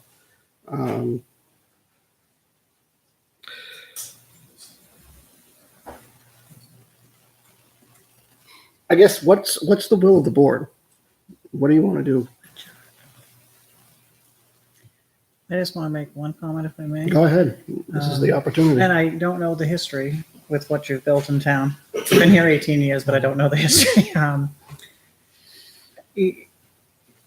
I get the feeling that you really want to cross-check all our regs against whatever's being presented to us. And I don't know if because maybe you've done more newer structures that the board was tougher with you versus something that's been here for 20-something years already. And we're trying to amend something that's here. I think there's a perception thing that I'm feeling that you might really want to hold them to a tighter standard, which we should, to whatever's in our regulation. I don't know if you were perceiving that whatever you dealt with in the past as maybe newer projects were tougher than a modification to an existing. No. Okay. Just the regulations. Just abide by the regulation. Yep. And we have eyes on it. We have our eyes on it. We have the state's eyes on it as well, right? So, okay. I just get the feeling they don't think this is up to snuff for some reason. What do you mean? Well, I'm feeling like you feel this is not up to all regulation standards from what you're saying. So with that said, do we feel it is? Does the state feel it is? It's kind of, I mean, we're doing our homework on our side and we're going through the manuals. You see them under the desk here and we're going through them. I don't want that to feel slighted, but if you're already adhering to them, I also want to acknowledge that as well as we're going through our process here.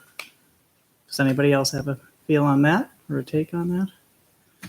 This doesn't look, to me, I've been on the board almost two years.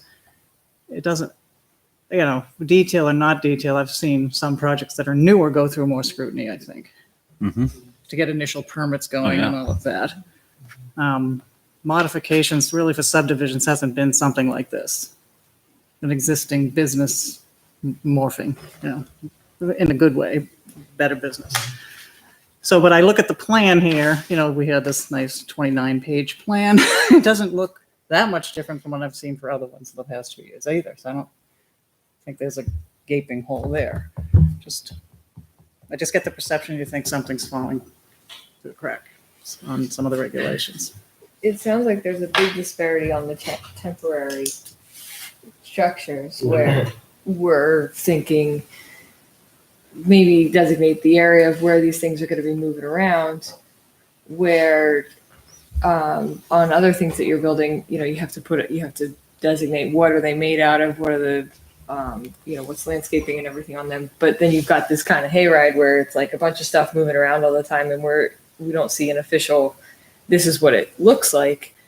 But I don't think we need that, because that would hinder their doing business. I agree to that. But I think that's like the big disconnect. I think the parking seems to be the huge one. The parking is a lightning rod here, right? Yes, parking, existing traffic, safety, but that's kind of temporary been addressed. Sounds like the biggest issues. And you talked about working with police on the Colby Road parking issue. Maybe there's more to do with signage on where people should be parking, Or where they should cross and where they should. Yeah. Actually, I have a couple questions about the parking, and maybe I'll clear it up a little bit. How do you decide, like, when people park in the back lot versus the lot across the street? That's an excellent question. Actually, what we do is we have the same parking measure we've had for years. And we learn, and what we do is we first fill up the Mel's lot at the beginning. I'm talking specifically during Halloween. We fill up that lot, then we go across the street, and as that gets to a certain percentage full, then we go down to the cornfield. So it's done. It's done all systematically, keeping an eye, making sure traffic's flowing, and then we divide our parking crews. at 1 second, at one time, we finished the lot across the street, and then we send the other crew down, get staged, and then ready. And as soon as that stops, we send them down the street.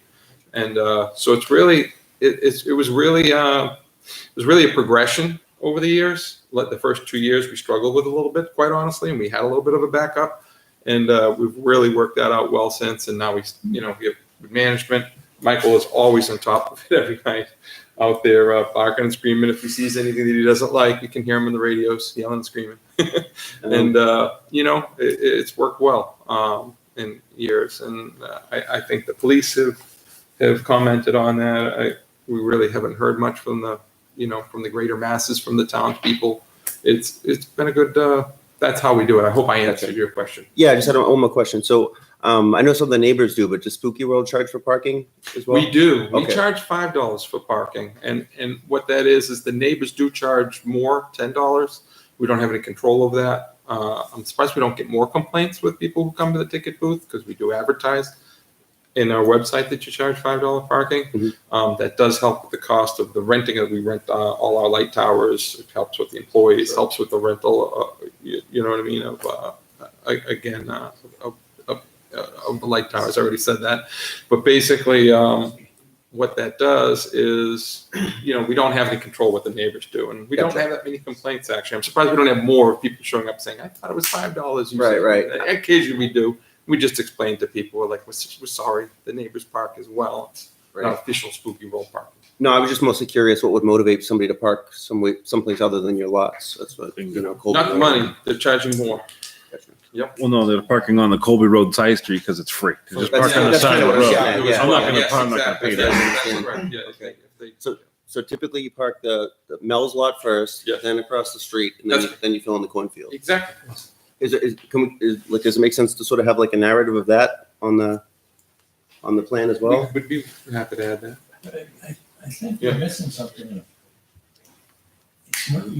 Just look at your regulations. Our argument is you're not following the regulations. Regulations don't allow off-site parking. There's no permitted use for off-site parking in your regulations. And then you're essentially approving somebody parking on a lot, which is not shown on any site plan, with no controls other than it's up to the police and the applicant to work it out. Where else in town does that happen for a period of 6 weeks? By your admission, it was already admitted into the board in 2017 and already approved. So we're No, it was not. The records do not state where that parking is. No, but the record does state that there are 18 acres of off-street parking. So they do. And we've been over this, and we did show the board at that time exactly where we park, of course. So we've been through this already. That doesn't comply with your regulations. Is this going to solve it? This Pardon me? new lot line change is going to solve some of that? Yeah. Okay, we just haven't had that today. No, across the But not street. across- Oh, yeah, across the street. Yeah, right. Does not comply with the regulations. Why wouldn't they fill this lot up first? Why wouldn't that be the requirement? And then if there's off-site needed, you can show us how many spaces they have across the street, and the board can decide whether that makes a reasonable accommodation. I mean, we're in here getting testimony. We're getting testimony from everybody that we have enough parking, but people are parking everywhere. Everywhere. So how can you say you have enough parking? How can this board vote to say it's okay? We're gonna allow this as a seasonal parking lot, and we don't even know how it's gonna work. This doesn't make any sense. Well, I would respectfully disagree with that. We have the site walk, we've been over this. Mr. Chairman, I would suggest the following. There are a number of comments on the plan from Jay, from others. We have additional detail to add to the plan with regard to fencing and facades. It may make sense to have us back with a plan cleanup for one, hopefully one final meeting. Okay. Can I maybe? It would be helpful to hear the board's discussion on the waivers going into that. Okay. What is the board's take on that? What do you think? Doing the waivers tonight or after we see the new modified plan? I wasn't sure. After the We would modified have to do them plan? tonight because that way we'll know what. Does that include the traffic one? More or less you have to put on the plan. Is that the one here on the the 4 and the 3 or the, hold on one second. So we have, You want these here? Right. Those? Or do you want the actual 3 waivers that were here?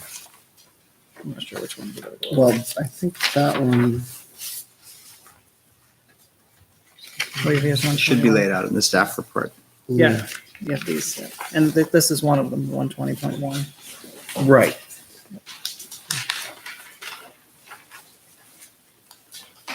That's, okay, yeah.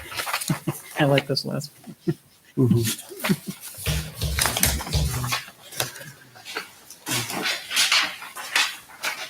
Mhm.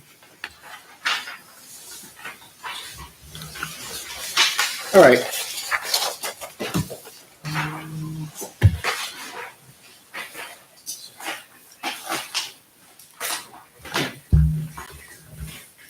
So I think it's possible that, so if we do the waivers, then they have to bring back another plan next time with everything that's basically on addressing those issues.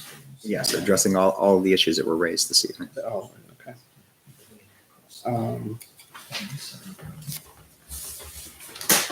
And does that include the across the street parking? Yes, That would be yes, they would have to, they're gonna Yeah, have well, to that address would that be one a- way or another. right, yeah. So yes, including showing. Do we have the documentation from 2017 when that was permitted to do that? Can that-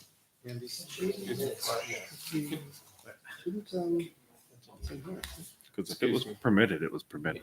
Andy can answer Oh, that. the NH, the Department of It's in your, Transportation? Across the It's one of street. the It's attachments. his, yeah, it's one of his attachments. What was it? I'm sorry, I didn't hear the question. The issue of the, what was Parking the across upside the that- street is parking one of your across the street. attachments. The against regulation parking across the street, do we have the permitted, whatever was approved in 2000? Do we have record of that anywhere? We can pull together. Yeah, if the we can records from find that. approval. Yeah. You guys are gonna identify the parking slots, spaces on that other plan? Can you also put where the light towers? No, we're not. Oh, not that? No, we will give it an approximate number of spaces. Okay, that, yeah. But we're not. I mean, Capacity and the limits Okay, of good. the parking Capacity. field. And then that's gonna be an approximate. I don't want Yeah. the board to think otherwise. And that's because, we're not going to do a full survey and lay out a full parking lot for Right. that area. Is there a way to show where the light towers go? We can show approximate location of light towers. There you go. Great. Right, they move a little every year, right? Do you have do we have to show where trash cans go? You can put leaves on trees if you want. Super.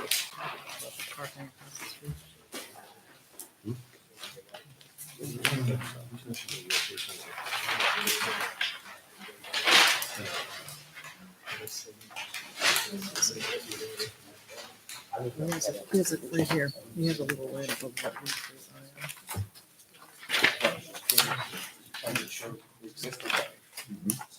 Should be.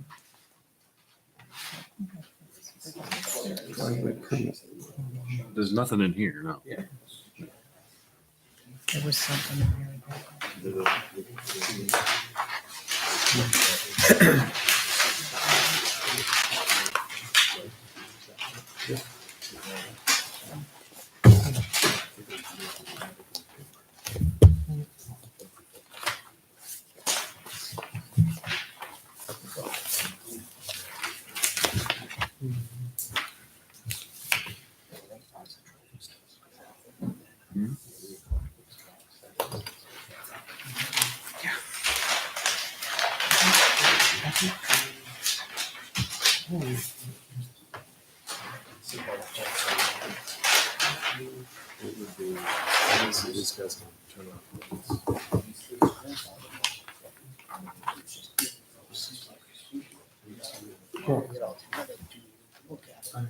As a.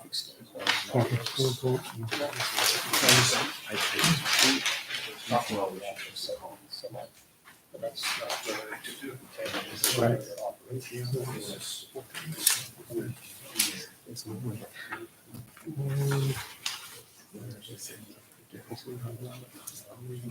So what do we do? Powder coats. I don't know. Sorry, I don't know if we can do the waivers before. you see the plan.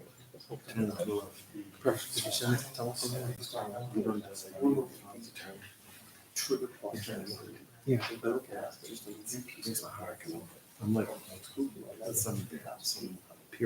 That's different. We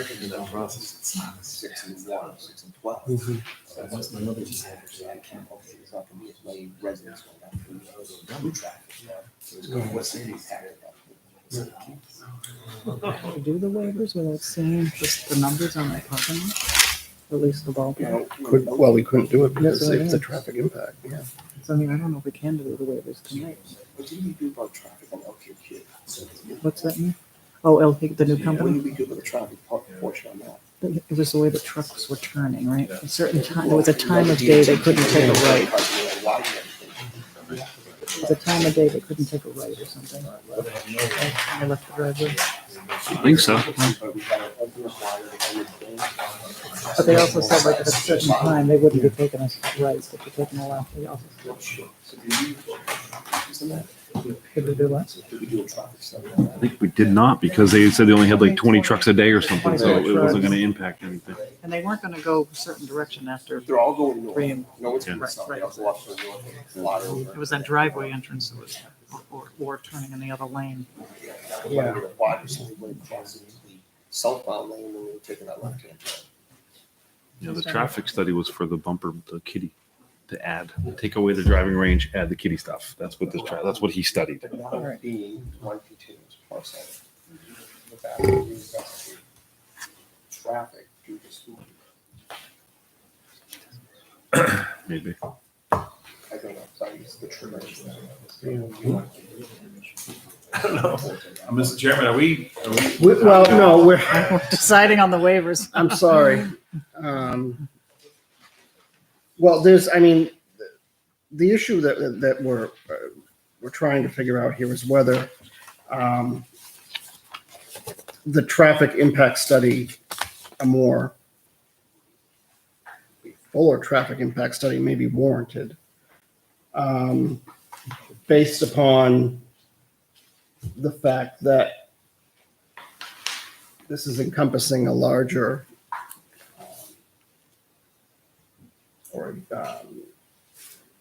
in terms of Mel's Funway. But again, I don't know. I don't know the answer to that. Is it enough? Or is this enough to basically say grant a waiver? You know, I think what's clear is that the traffic analysis that was done was for basically the addition of the bumper cars and the gem dive pool and all. I mean, that was the scope of what it was. What it was. It did not encompass Spooky World. It didn't encompass. So it really is to the discretion of the board to determine whether or not you want a broader scope. Is there something else that you want looked at? And then kind of, if so, why? What is it that, what's the outcome that you would hope to see? So that's to your discretion. And if you're not ready to decide that tonight, you can certainly choose to act on other waivers and defer acting on the traffic issue, or you could direct the applicants to come back with additional analysis on any particular aspect of traffic on the site. It's really up to you to define the scope of that review. Yeah. What's the hardship to the applicant to not want to do the full traffic study? Well, we miss all next season for the bumper boats. They have to wait till the. We can't hold up this whole thing for something that's not going to start again until next October. Right. No, I understand that. But again, I guess it's a matter of whether we want to put that aside until we get a more clearer picture of what that impact is going to be. Like somehow separate out.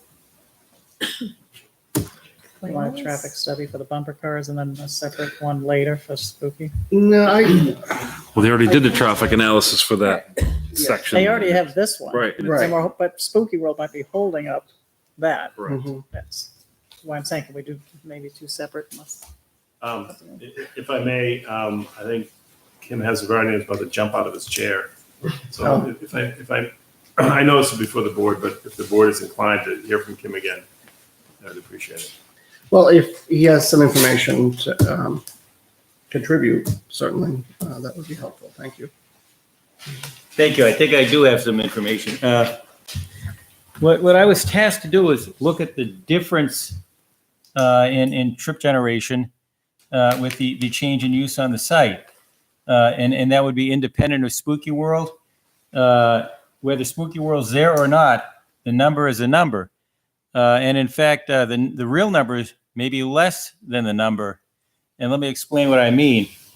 What I did was simply take trip generation for the driving range, take trip generation for the bumper boats and the inflatables and so on, and take the difference. That doesn't actually tell the whole story of what's actually going to happen there.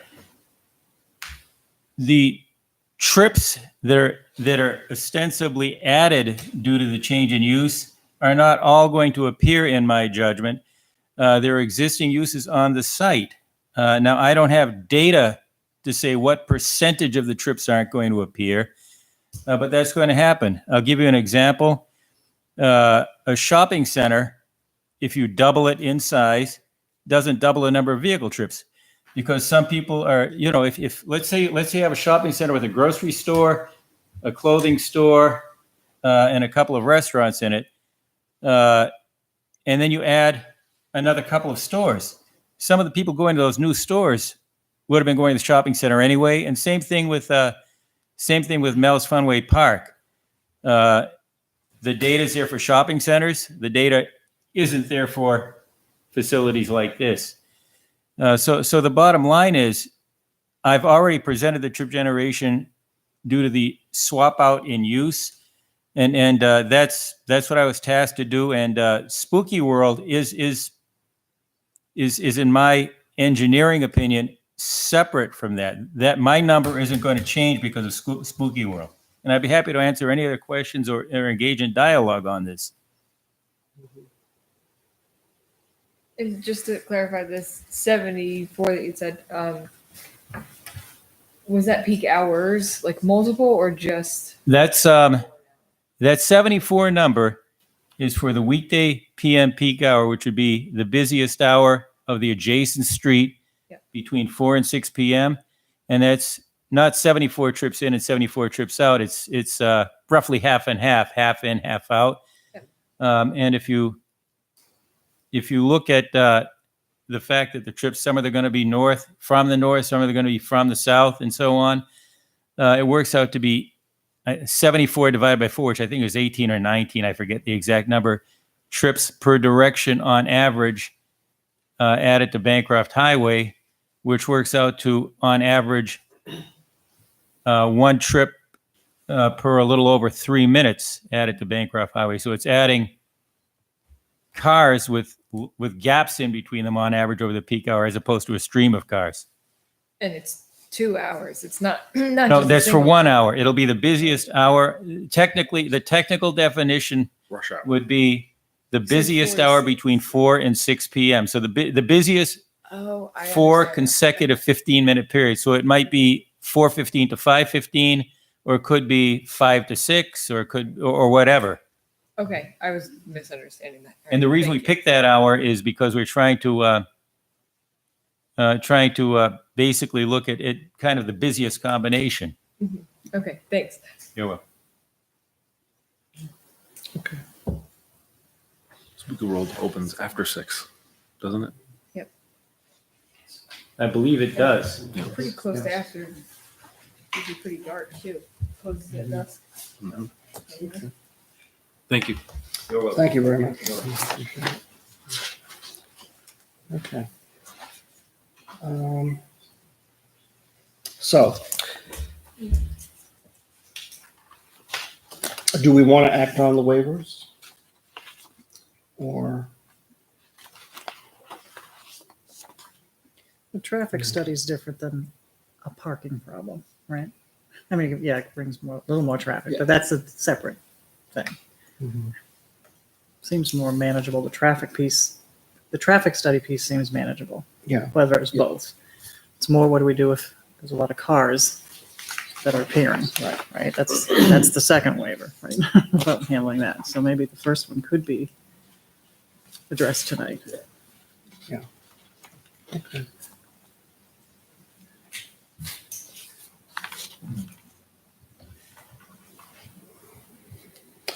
All right. So, I mean, we have the subdivision regulation waivers, and we have the site plan regulation waivers. What do you want to do as to the subdivision reg?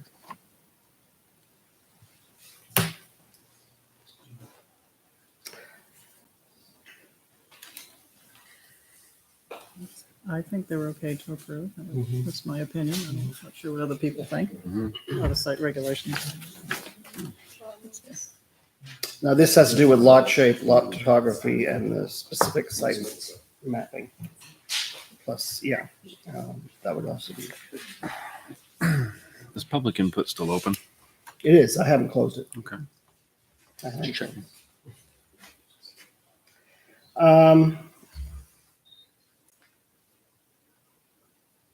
Well, in terms of, okay, so let's do this. In terms of lot shape,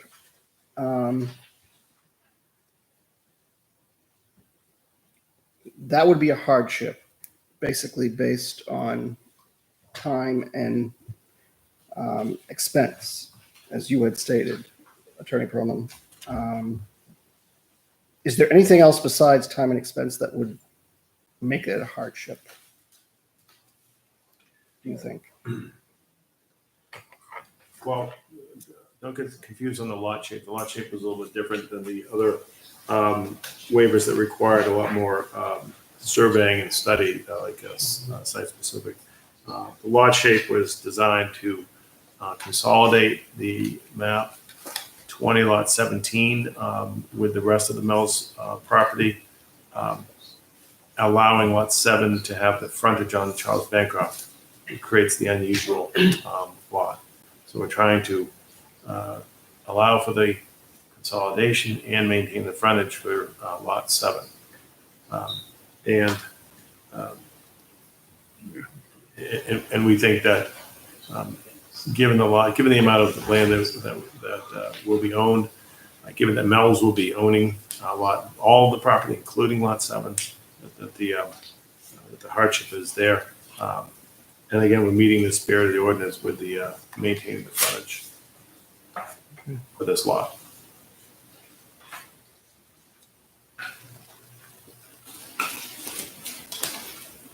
Okay. And as to lot topography, what specifically would be the hardship for that? What I'm trying to do is I'm just trying to be specific as I can in terms of the waivers. So I just want to get a clarification in terms of topography. Well, the topography is that we provided the topography in the areas where we are doing improvements. And Brent can chime in if I'm not saying this properly. We have not provided full topography, say for the DeRocher Field, map 17, or the hayride that was done last year, because we all know the area is flat. There wouldn't be a lot to gain from the board at a significant expense to the applicant. So you have the topography where improvements are being made, and we don't see an upside to the board for the remainder of the site at otherwise significant cost to the applicant. Okay. And as to this, well, the site-specific soils, that had to do with the mapping. I think you mentioned this. Any maps?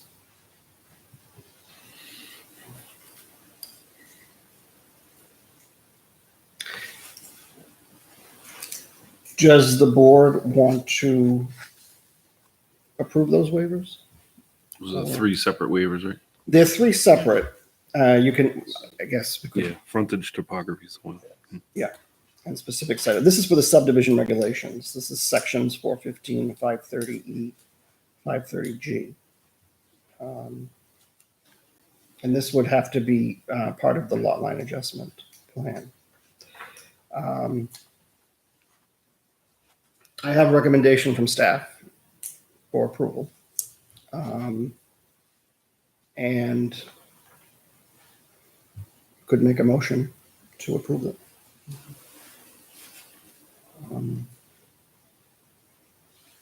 If you're comfortable doing that.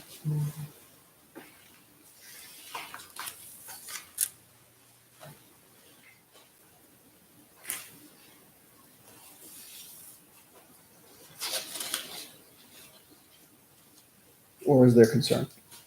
I guess my question.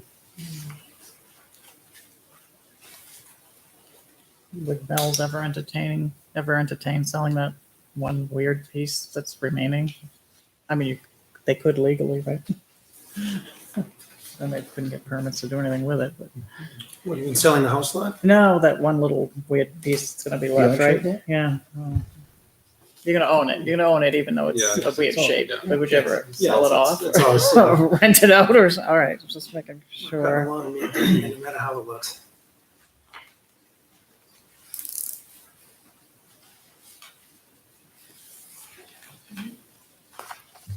Do we have to review the lot line adjustment before we do the waivers or not? They can be separate entities? It's already been accepted. Oh, it has? Yeah. I'm sorry. I Right, missed that. because of the, yeah. Yep. Would you like me to? I'll make a I'll entertain motion. a motion. Okay, I'll make a motion Okay. to approve these waivers, or accept the waivers for regulation, section 415 lot shape, section 530E lot topography, and section 530G site specific soil mapping. Okay. I have a motion. Do I have a second? Second. Okay, do I have discussion?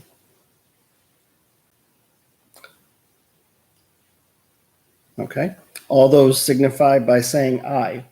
Aye. Aye. Those opposed? Abstained?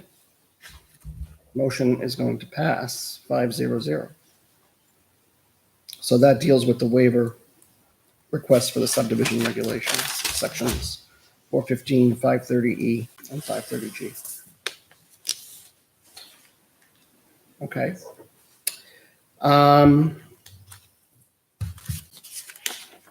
That brings us to the site plan regulation waivers. What do we want to do with those?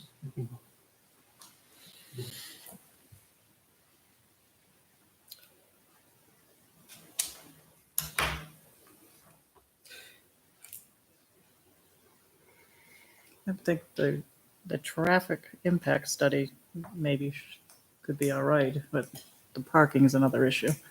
So the It's off-street a separate parking, one. now the waiver for the off-street parking, that particularly deals with the cornfield, if I'm not mistaken, correct? Is that the focus of that waiver, or is there more to that waiver? Do we have to add something to that waiver? That's, as I recall, what was stated. What was stated? But does that take into consideration the across the street? Yeah, so issue? is that the cross the street and cornfield when we talk about offsite?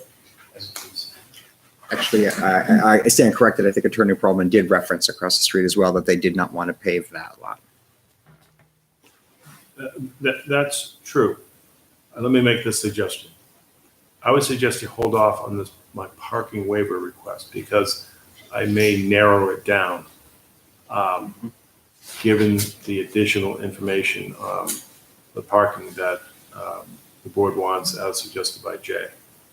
I would suggest that the soil, what do we call those? The site-specific soils, to be consistent with the waiver that was just granted for the lot line. I would suggest that would be granted for this one as well, just to stay consistent. And I would ask that the board act upon the traffic impact study or tell us what you want, so we don't have to come back. But I do think that a full-blown traffic impact study will cost, 10 grand to the applicant and won't give you any more information but what you don't already know about Mills. Excuse me, Spooky World.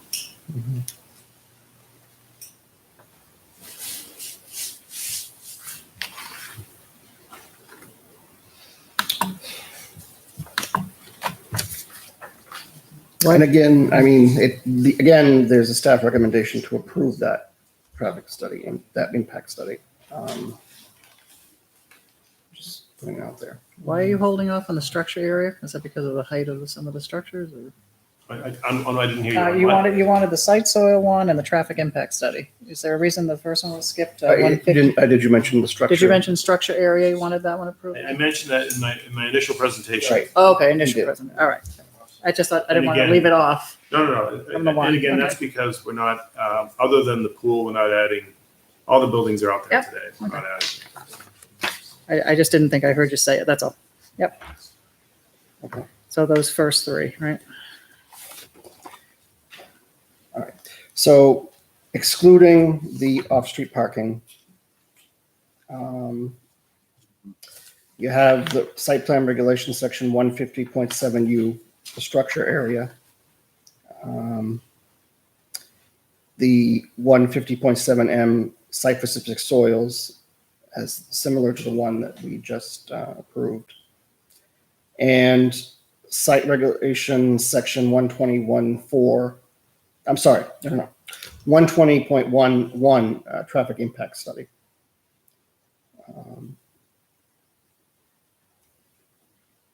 Can we vote on the structure one without knowing everything that's out there? So we're asking you to modify the plan Yeah. showing all the structures.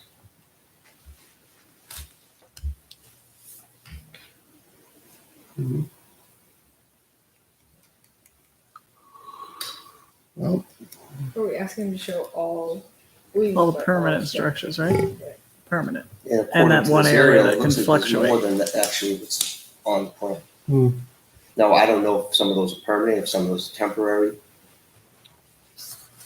I guess that goes back, and when I was asking before about doing a site walk, I guess that's why I wanted to get an idea. They would still have to show them regardless. So it's not that they're not going to show them. It's including all the additional dimensional information. So they'll have to show them anyway. Okay.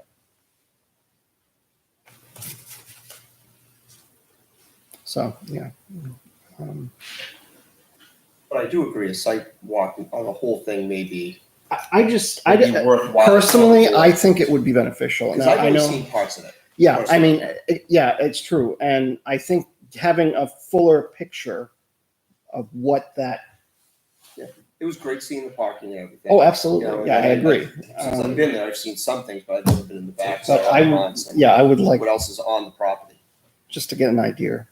Sometimes you have it better with a visual, but it's up to the board. what they want to do. More research, the better.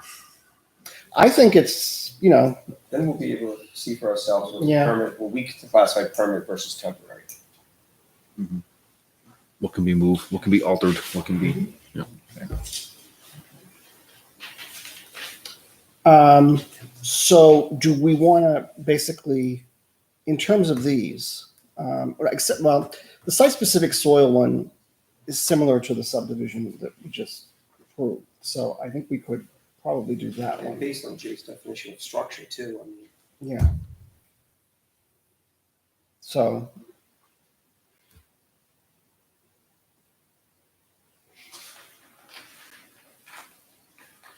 You wanna, would we be interested in doing a site walk? See it, the whole thing, or, of course, I mean, we have definition from the applicant, if he's willing to do that, if they're willing to do that. Thursday afternoon. Thursday afternoon. be a good post-Thanksgiving walk. Yeah, well, it's gonna be cold. You better bring your mucklucks.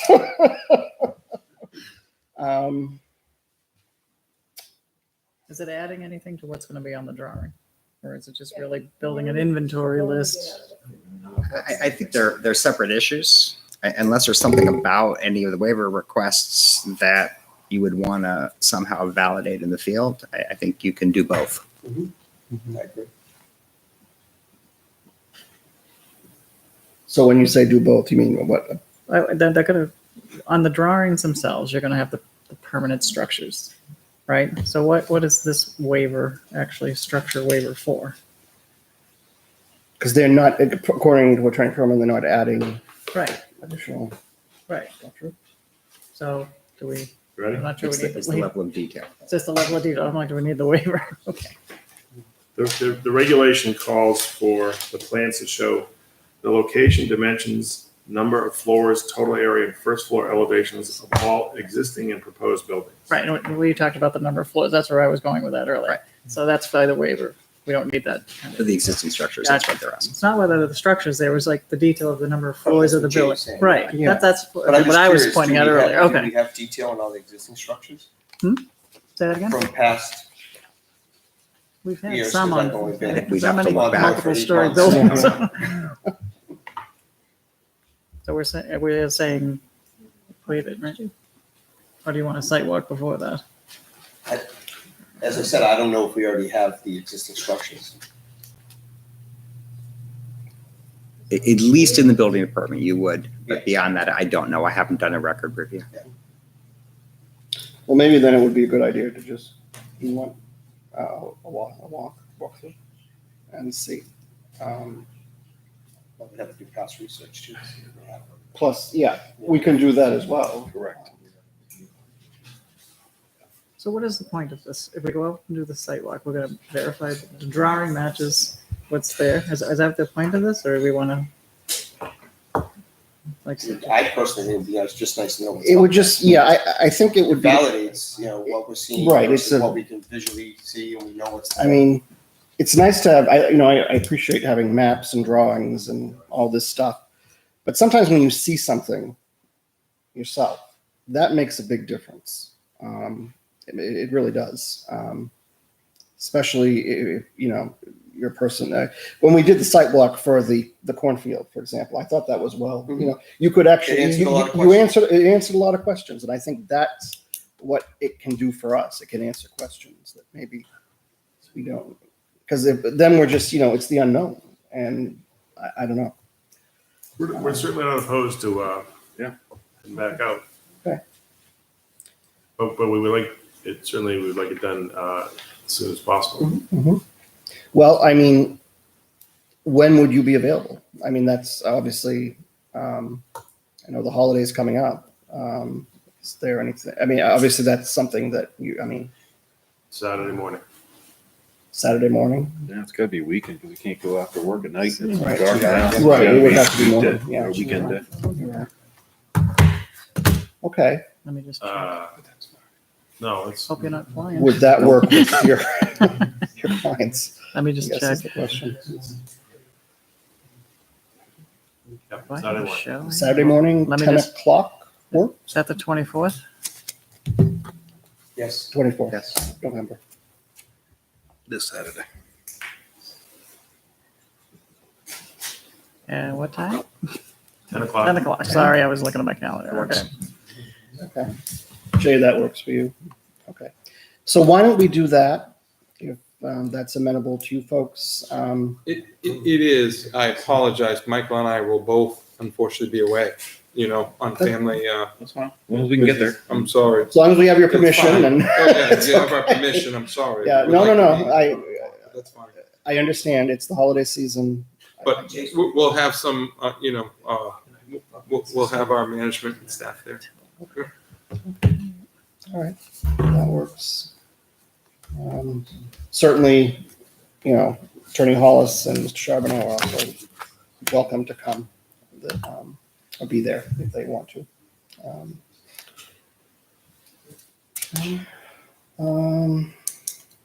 All right, so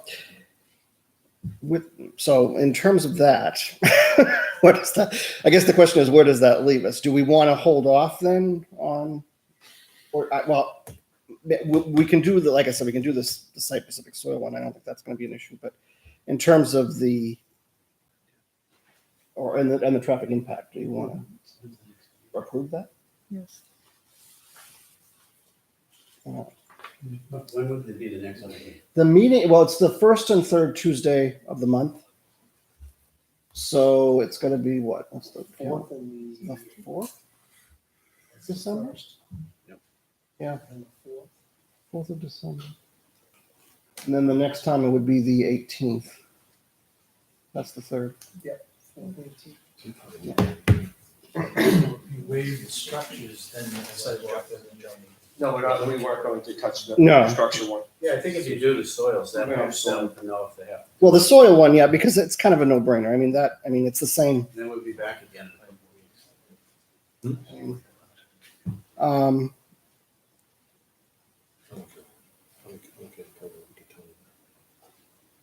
So what do you want to do in terms of, do you want to hold off for next meeting? On the other waivers, do we want to? Well, if you could at least tackle the site specific and the traffic. And the traffic. And the structure, again, the buildings are there. I'm not saying that, and believe me, when I say this, I'm not saying that I'm doubting you. It's just, I just think the visual piece would be a good thing. That's all. I think that helps. So in terms, well, let's do this. In terms of the site-specific soils, the site plan regulation section 150.7M, that waiver, do I have a motion to approve that waiver? So moved. All right. Do I have a second? Second. Do I have discussion? All those signify by saying aye. Aye. Those opposed, abstain. Motion passes 5-0-0. What about site plan regulation section 120.1.1 traffic impact study? I'll make a motion to approve 120. I have a motion to approve it. 121.1. .1, the traffic impact study. I have a motion to approve. Do I have a second to that motion? Second. Okay, I have a second. All those, do I have discussion? All those signify by saying aye. Aye. Aye. Those opposed, abstain. Motion passes 5-0-0. So those two waivers are dealt with. That leaves structure area and the off-street parking piece, which would have to be addressed at the next meeting, which is December 4th.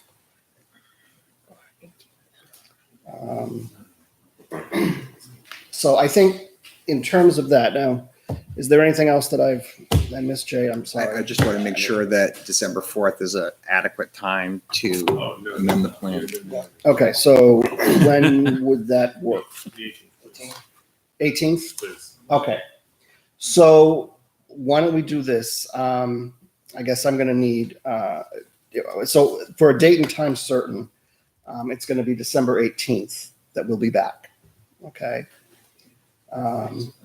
And at that time, I guess addressing the waivers that we didn't address this evening, the off-street parking and the structure area, I think we will have done a site walk on the 24th of November at 10 a.m. So we'll have an idea of what MELS basically encompasses. And then at that time, we will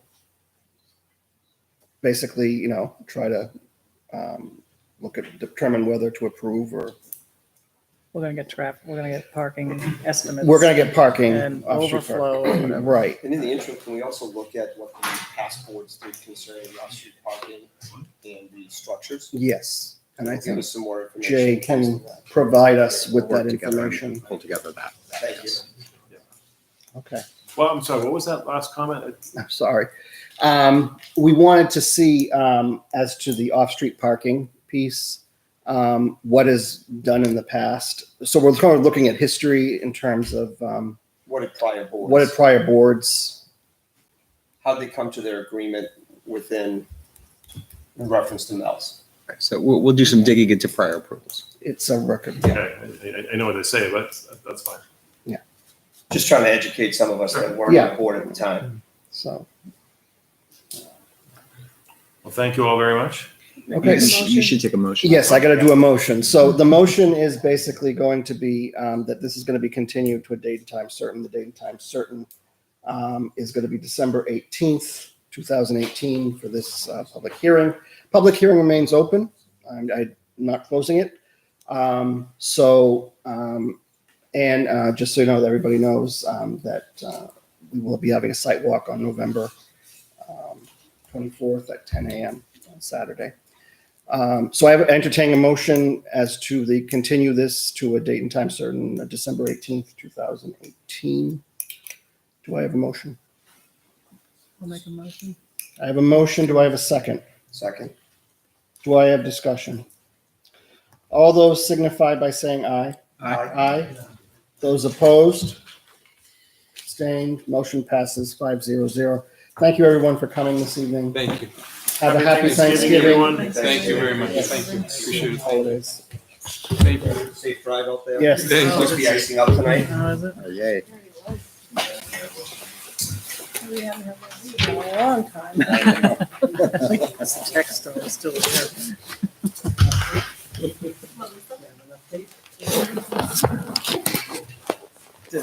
Thanks again. We'll see you. All right. Thank you. Thank you. Take care. Everybody have a good Thanksgiving. Thank you. Thank you. Thank you.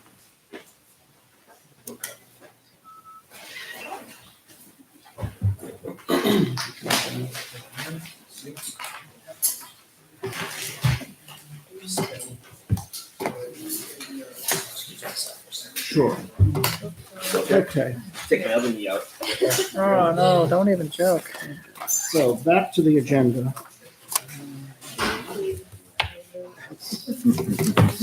All right. Committee reports. Do we have any reports from any committees? Conservation is meeting when, Joan? December 6th. December 6th. Okay. NRPC meeting. December 19th. Oh, we can talk about that if you want. Yeah. Or do you want to wait for other business? What about our other commissioner, if you want to address some of that? Yeah, I guess that what's his name? I can't even remember his name. Tyler. Yeah. Tyler. Tyler hasn't been to a lot of meetings. I guess to the NRPC, and given the issue with the voting, and I think that you can address this Sure. more specifically. And being a commissioner yourself on the board, we may need another person to fill in. You heard from Tyler lately? I have not. No, I didn't look at my email. Maybe he did send me. He sometimes does send me an email that he's not going to be here, but I didn't see anything.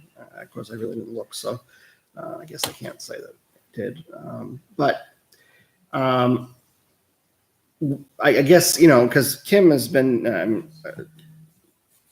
God love her, you've been doing this now, and you go to the meetings faithfully, and we appreciate that, and I think that's great. But I think usually, especially in terms of the voting piece, maybe having two people there is more beneficial to representing the town. Is anyone interested in being a commissioner to the National Regional Planning Commission?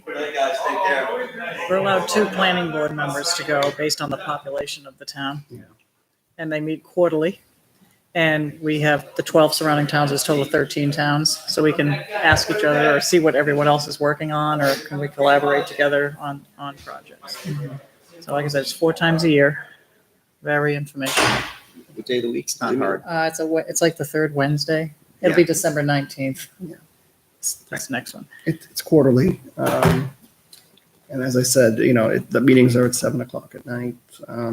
They're at the National Regional Planning Commission office, which is in Merrimack. So It's, if you have never been on it, I mean, it's a good experience. I was a commissioner briefly for a while, and when Tom Young was on board for a while before Kim came on. And I mean, there is interesting discussion. You get to meet other people who are, represent other towns in the region and get to their perspective on things in their region. It's a mixture of everything, I think. What is there? There's selectmen on, there's planning board members, the Concom members, there's Board of Aldermen. It's a whole mixture of different groups. So it's an interesting. And you see it from a state level perspective as Yeah. well. Not only just our area, regional, Right. but from a state level, you can look out. And, obviously state reps or whatever bring more information. Jay already has the information. He already knows. So, and again, the voting part is if Litchfield has some interest and one of our commissioners doesn't show and we lose a vote over it, it would be, disheartening. And sometimes, memories being what they are, if I want to articulate what the board might want, I might leave something out, but a second person there might remember what's missing or something like that. So that's, if anyone's interested, Yeah. And they give education too on being better planning board members as well. I'd be interested. I just don't know about time. Yeah, it's 4 times a year. Yeah, which it doesn't. I mean, it's But it is a lot of reading. shouldn't There's be- 1 week, when you have like all the meetings run in the same week. For anybody who's interested, who's not ready to commit, you could always come. The public meetings are public, so you could the always come meetings to a are meeting public. and That's right. You see can go what you anytime think. and see what it's like if you. Or, I mean, I would if I was on it, I'd go. It's just if we are lacking in childcare backups, so that would be my only concern. Would be if somebody to watch. That's maybe I should take more advantage of it too. So. Well, we all do what we can. So. And I don't know the process of making someone a commissioner or not. That's Selectmen. okay. Yeah, it would be like through the Board of Selectmen, so you would have to get approval. Yeah, exactly. Looks like you did with this, being a planning board member. So I'll give some thought to it. Think about it. If anyone's interested, you can reach out to Kim, I guess, or reach out to Jay or myself. Say, hey, I'm interested. Yes, I think it's just going to be a matter of getting a, basically you'll just go before, let us know, and then we, write a recommendation to the Board of Selectmen and then go from there. So I can talk about those 5 emails if you want under the other business. at the Okay. meeting. Just quickly, One is on our piece. do we want to? Well, it's very late this evening. And I know this is. I apologize. I know, but this has been a very. This project has different elements to it, so unfortunately, that's why it went overtime. Did you want to defray the approval of the minutes, or are we comfortable reviewing them now and want to approve them? These would be the approval of the October 2nd and October 16th minutes on here. It's up to you guys. I mean, I know it's late, and I know you guys probably want to go home. So, I thought you just get it done. all right. Yeah, So, already approved. did We're already- everybody we're have a already chance to late. look at the minutes? Yeah, I know. The night shot anyway, right? The clock Um, stopped. No, I'm just joking. So, just to quickly review that, and if there's no I just had issues, one question on October 16th. Okay. Well, I think there was a typo. It said September 16th, but that's, would we want to mention Joe giving his notice? I don't know what meeting that was. I did put that in there. Oh, you did? Did I miss that? Oh, man, I'm just losing it. It What was was the 16th, I think. It was right at the end of Really? the Was it in meeting, there? yeah. Oh, my, I am definitely losing it. Really? I wasn't there. I was watching on YouTube. Very sad. Right here, right? yeah, Joe Blanchett Yeah, announced which his one? last meeting. He's moving to Manchester. Where was that? Right down under. On the 16th? Yep. I mean, the 18th? Mine says October 18th.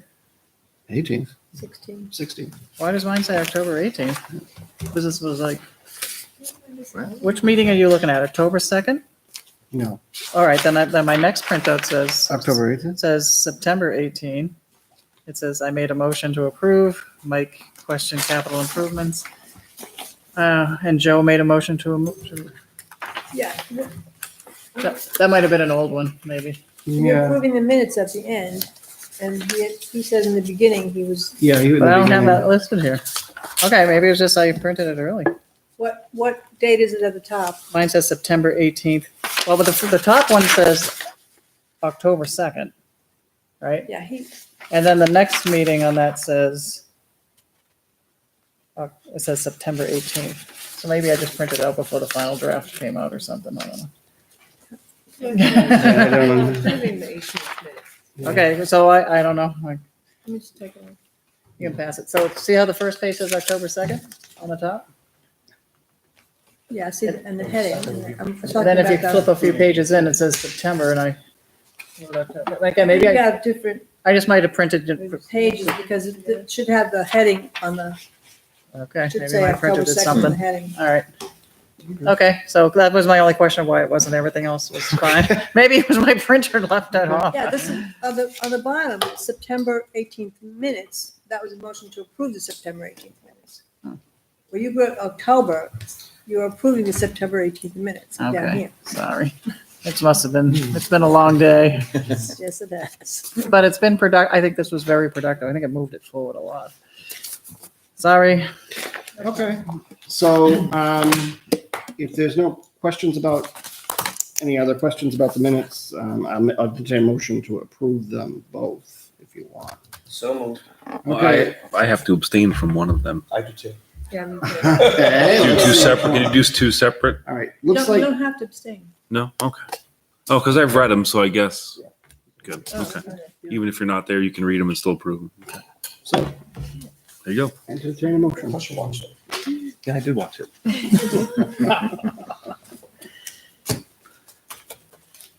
Did someone entertain? Or did I miss it? Oh, I'll entertain a motion to approve. Okay, okay, I can tell it's early. I have a motion, do I have a second? Second. Discussion, all those in favor signify by saying aye. Aye. Aye, those opposed, abstained, motion passes 5-0-0 On both, you said? on both. Thanks. Finally, Other reports. other reports, okay. I won't go through the 5 emails. Let me just go through the one that's key. We really appreciate that, thank you. Let's go to the one that's key, the NRPC. I did meet with Troy on October 2nd. I forwarded everything to everybody for transparency. Apparently Greg Lintros came in and he's excellent at what he does with all the statistics, right? With on the Very much. metropolitan, I guess, transportation items he reviewed. So I met you in the hallway somewhere. I met someone else at a craft show. So I know the board is talking and I know Troy is moving all of this forward. So, who John Brunel is who I bumped into. So he may have a different opinion on this stuff. So I think the board is going to bring this up and talk about what you want me to talk to about tonight. And one of the options is removing it from the report, but I don't know how that happens. Or maybe it stays on in the fiscally constrained column. But I needed governance from the Board of Selectmen on how to vote. Hi. Let you guys know, you can make it outside the building, but the front door is locked, so you can't come back in. Okay, once we're out, we're out. We're Yeah, not gonna okay. want- we don't want to come back. That's all right. Don't leave your phone. We want to go out. So, Thank you. Thanks, So, Dan. so I think it's, yeah. Kim, which number email was that? Which, so I can look back. Was it the first one you're talking about? Let me hit the send. It was probably number 5 because I just gave up typing at that point. I was like, how long? Email with Troy Brown. Just give me a sec. Oh, this thing. If you can give me, I'll get it to you after the meeting because it cuts me off on the description. I'll have to open It's them just all. the one describing the population? the heading was governance needed from the Board of Selectmen Okay. on how to vote. So I'm not going to take this decision in a vacuum. I want to hear feedback from them. And I'm sure great. Troy reached out to you and Greg went over and I'll wait to hear from what you want me to do. But that's where it comes in with the second commissioner as well. So, all right. Does that make sense to everybody? Okay. Okay. Is there anything else this evening? I had one thing and I know it's late, but those fires in California that's been happening. Mhm. I don't know if we do anything that can help, as we look at our regulations, just kind Maybe of we keep that in the sweep the back of your mind. forest. It was mostly forest, I know. Maybe we could sweep the forest. Yeah. Yeah, I know. But I'm just saying, is there something, just keep aware of it as we're looking. Maybe it at could our stop raining and snowing. It's not There the- you go. I'm just trying to be thinking of, the tragedy of maybe 1,000 people. That is a good point though on zoning, because Luke Henry was telling me, when he was out there, they build on the canyons and he had this one, like 20-foot columns and the house was sitting out there. And so zoning is important as far as. I'm just saying, just something to Safety. think about, Okay, anything else? I would entertain a motion to adjourn. So moved. Don't all get up at once. Let me give you the, Okay, I have a motion, I have a second. Second. Discussion. All those in favor signify by saying aye. Aye. Those opposed, abstained. Motion carries 500. Thank you all for joining us this very late evening. I hope everyone has a very happy holiday, happy Thanksgiving, and we'll see you back here in December. Good night. Speaking.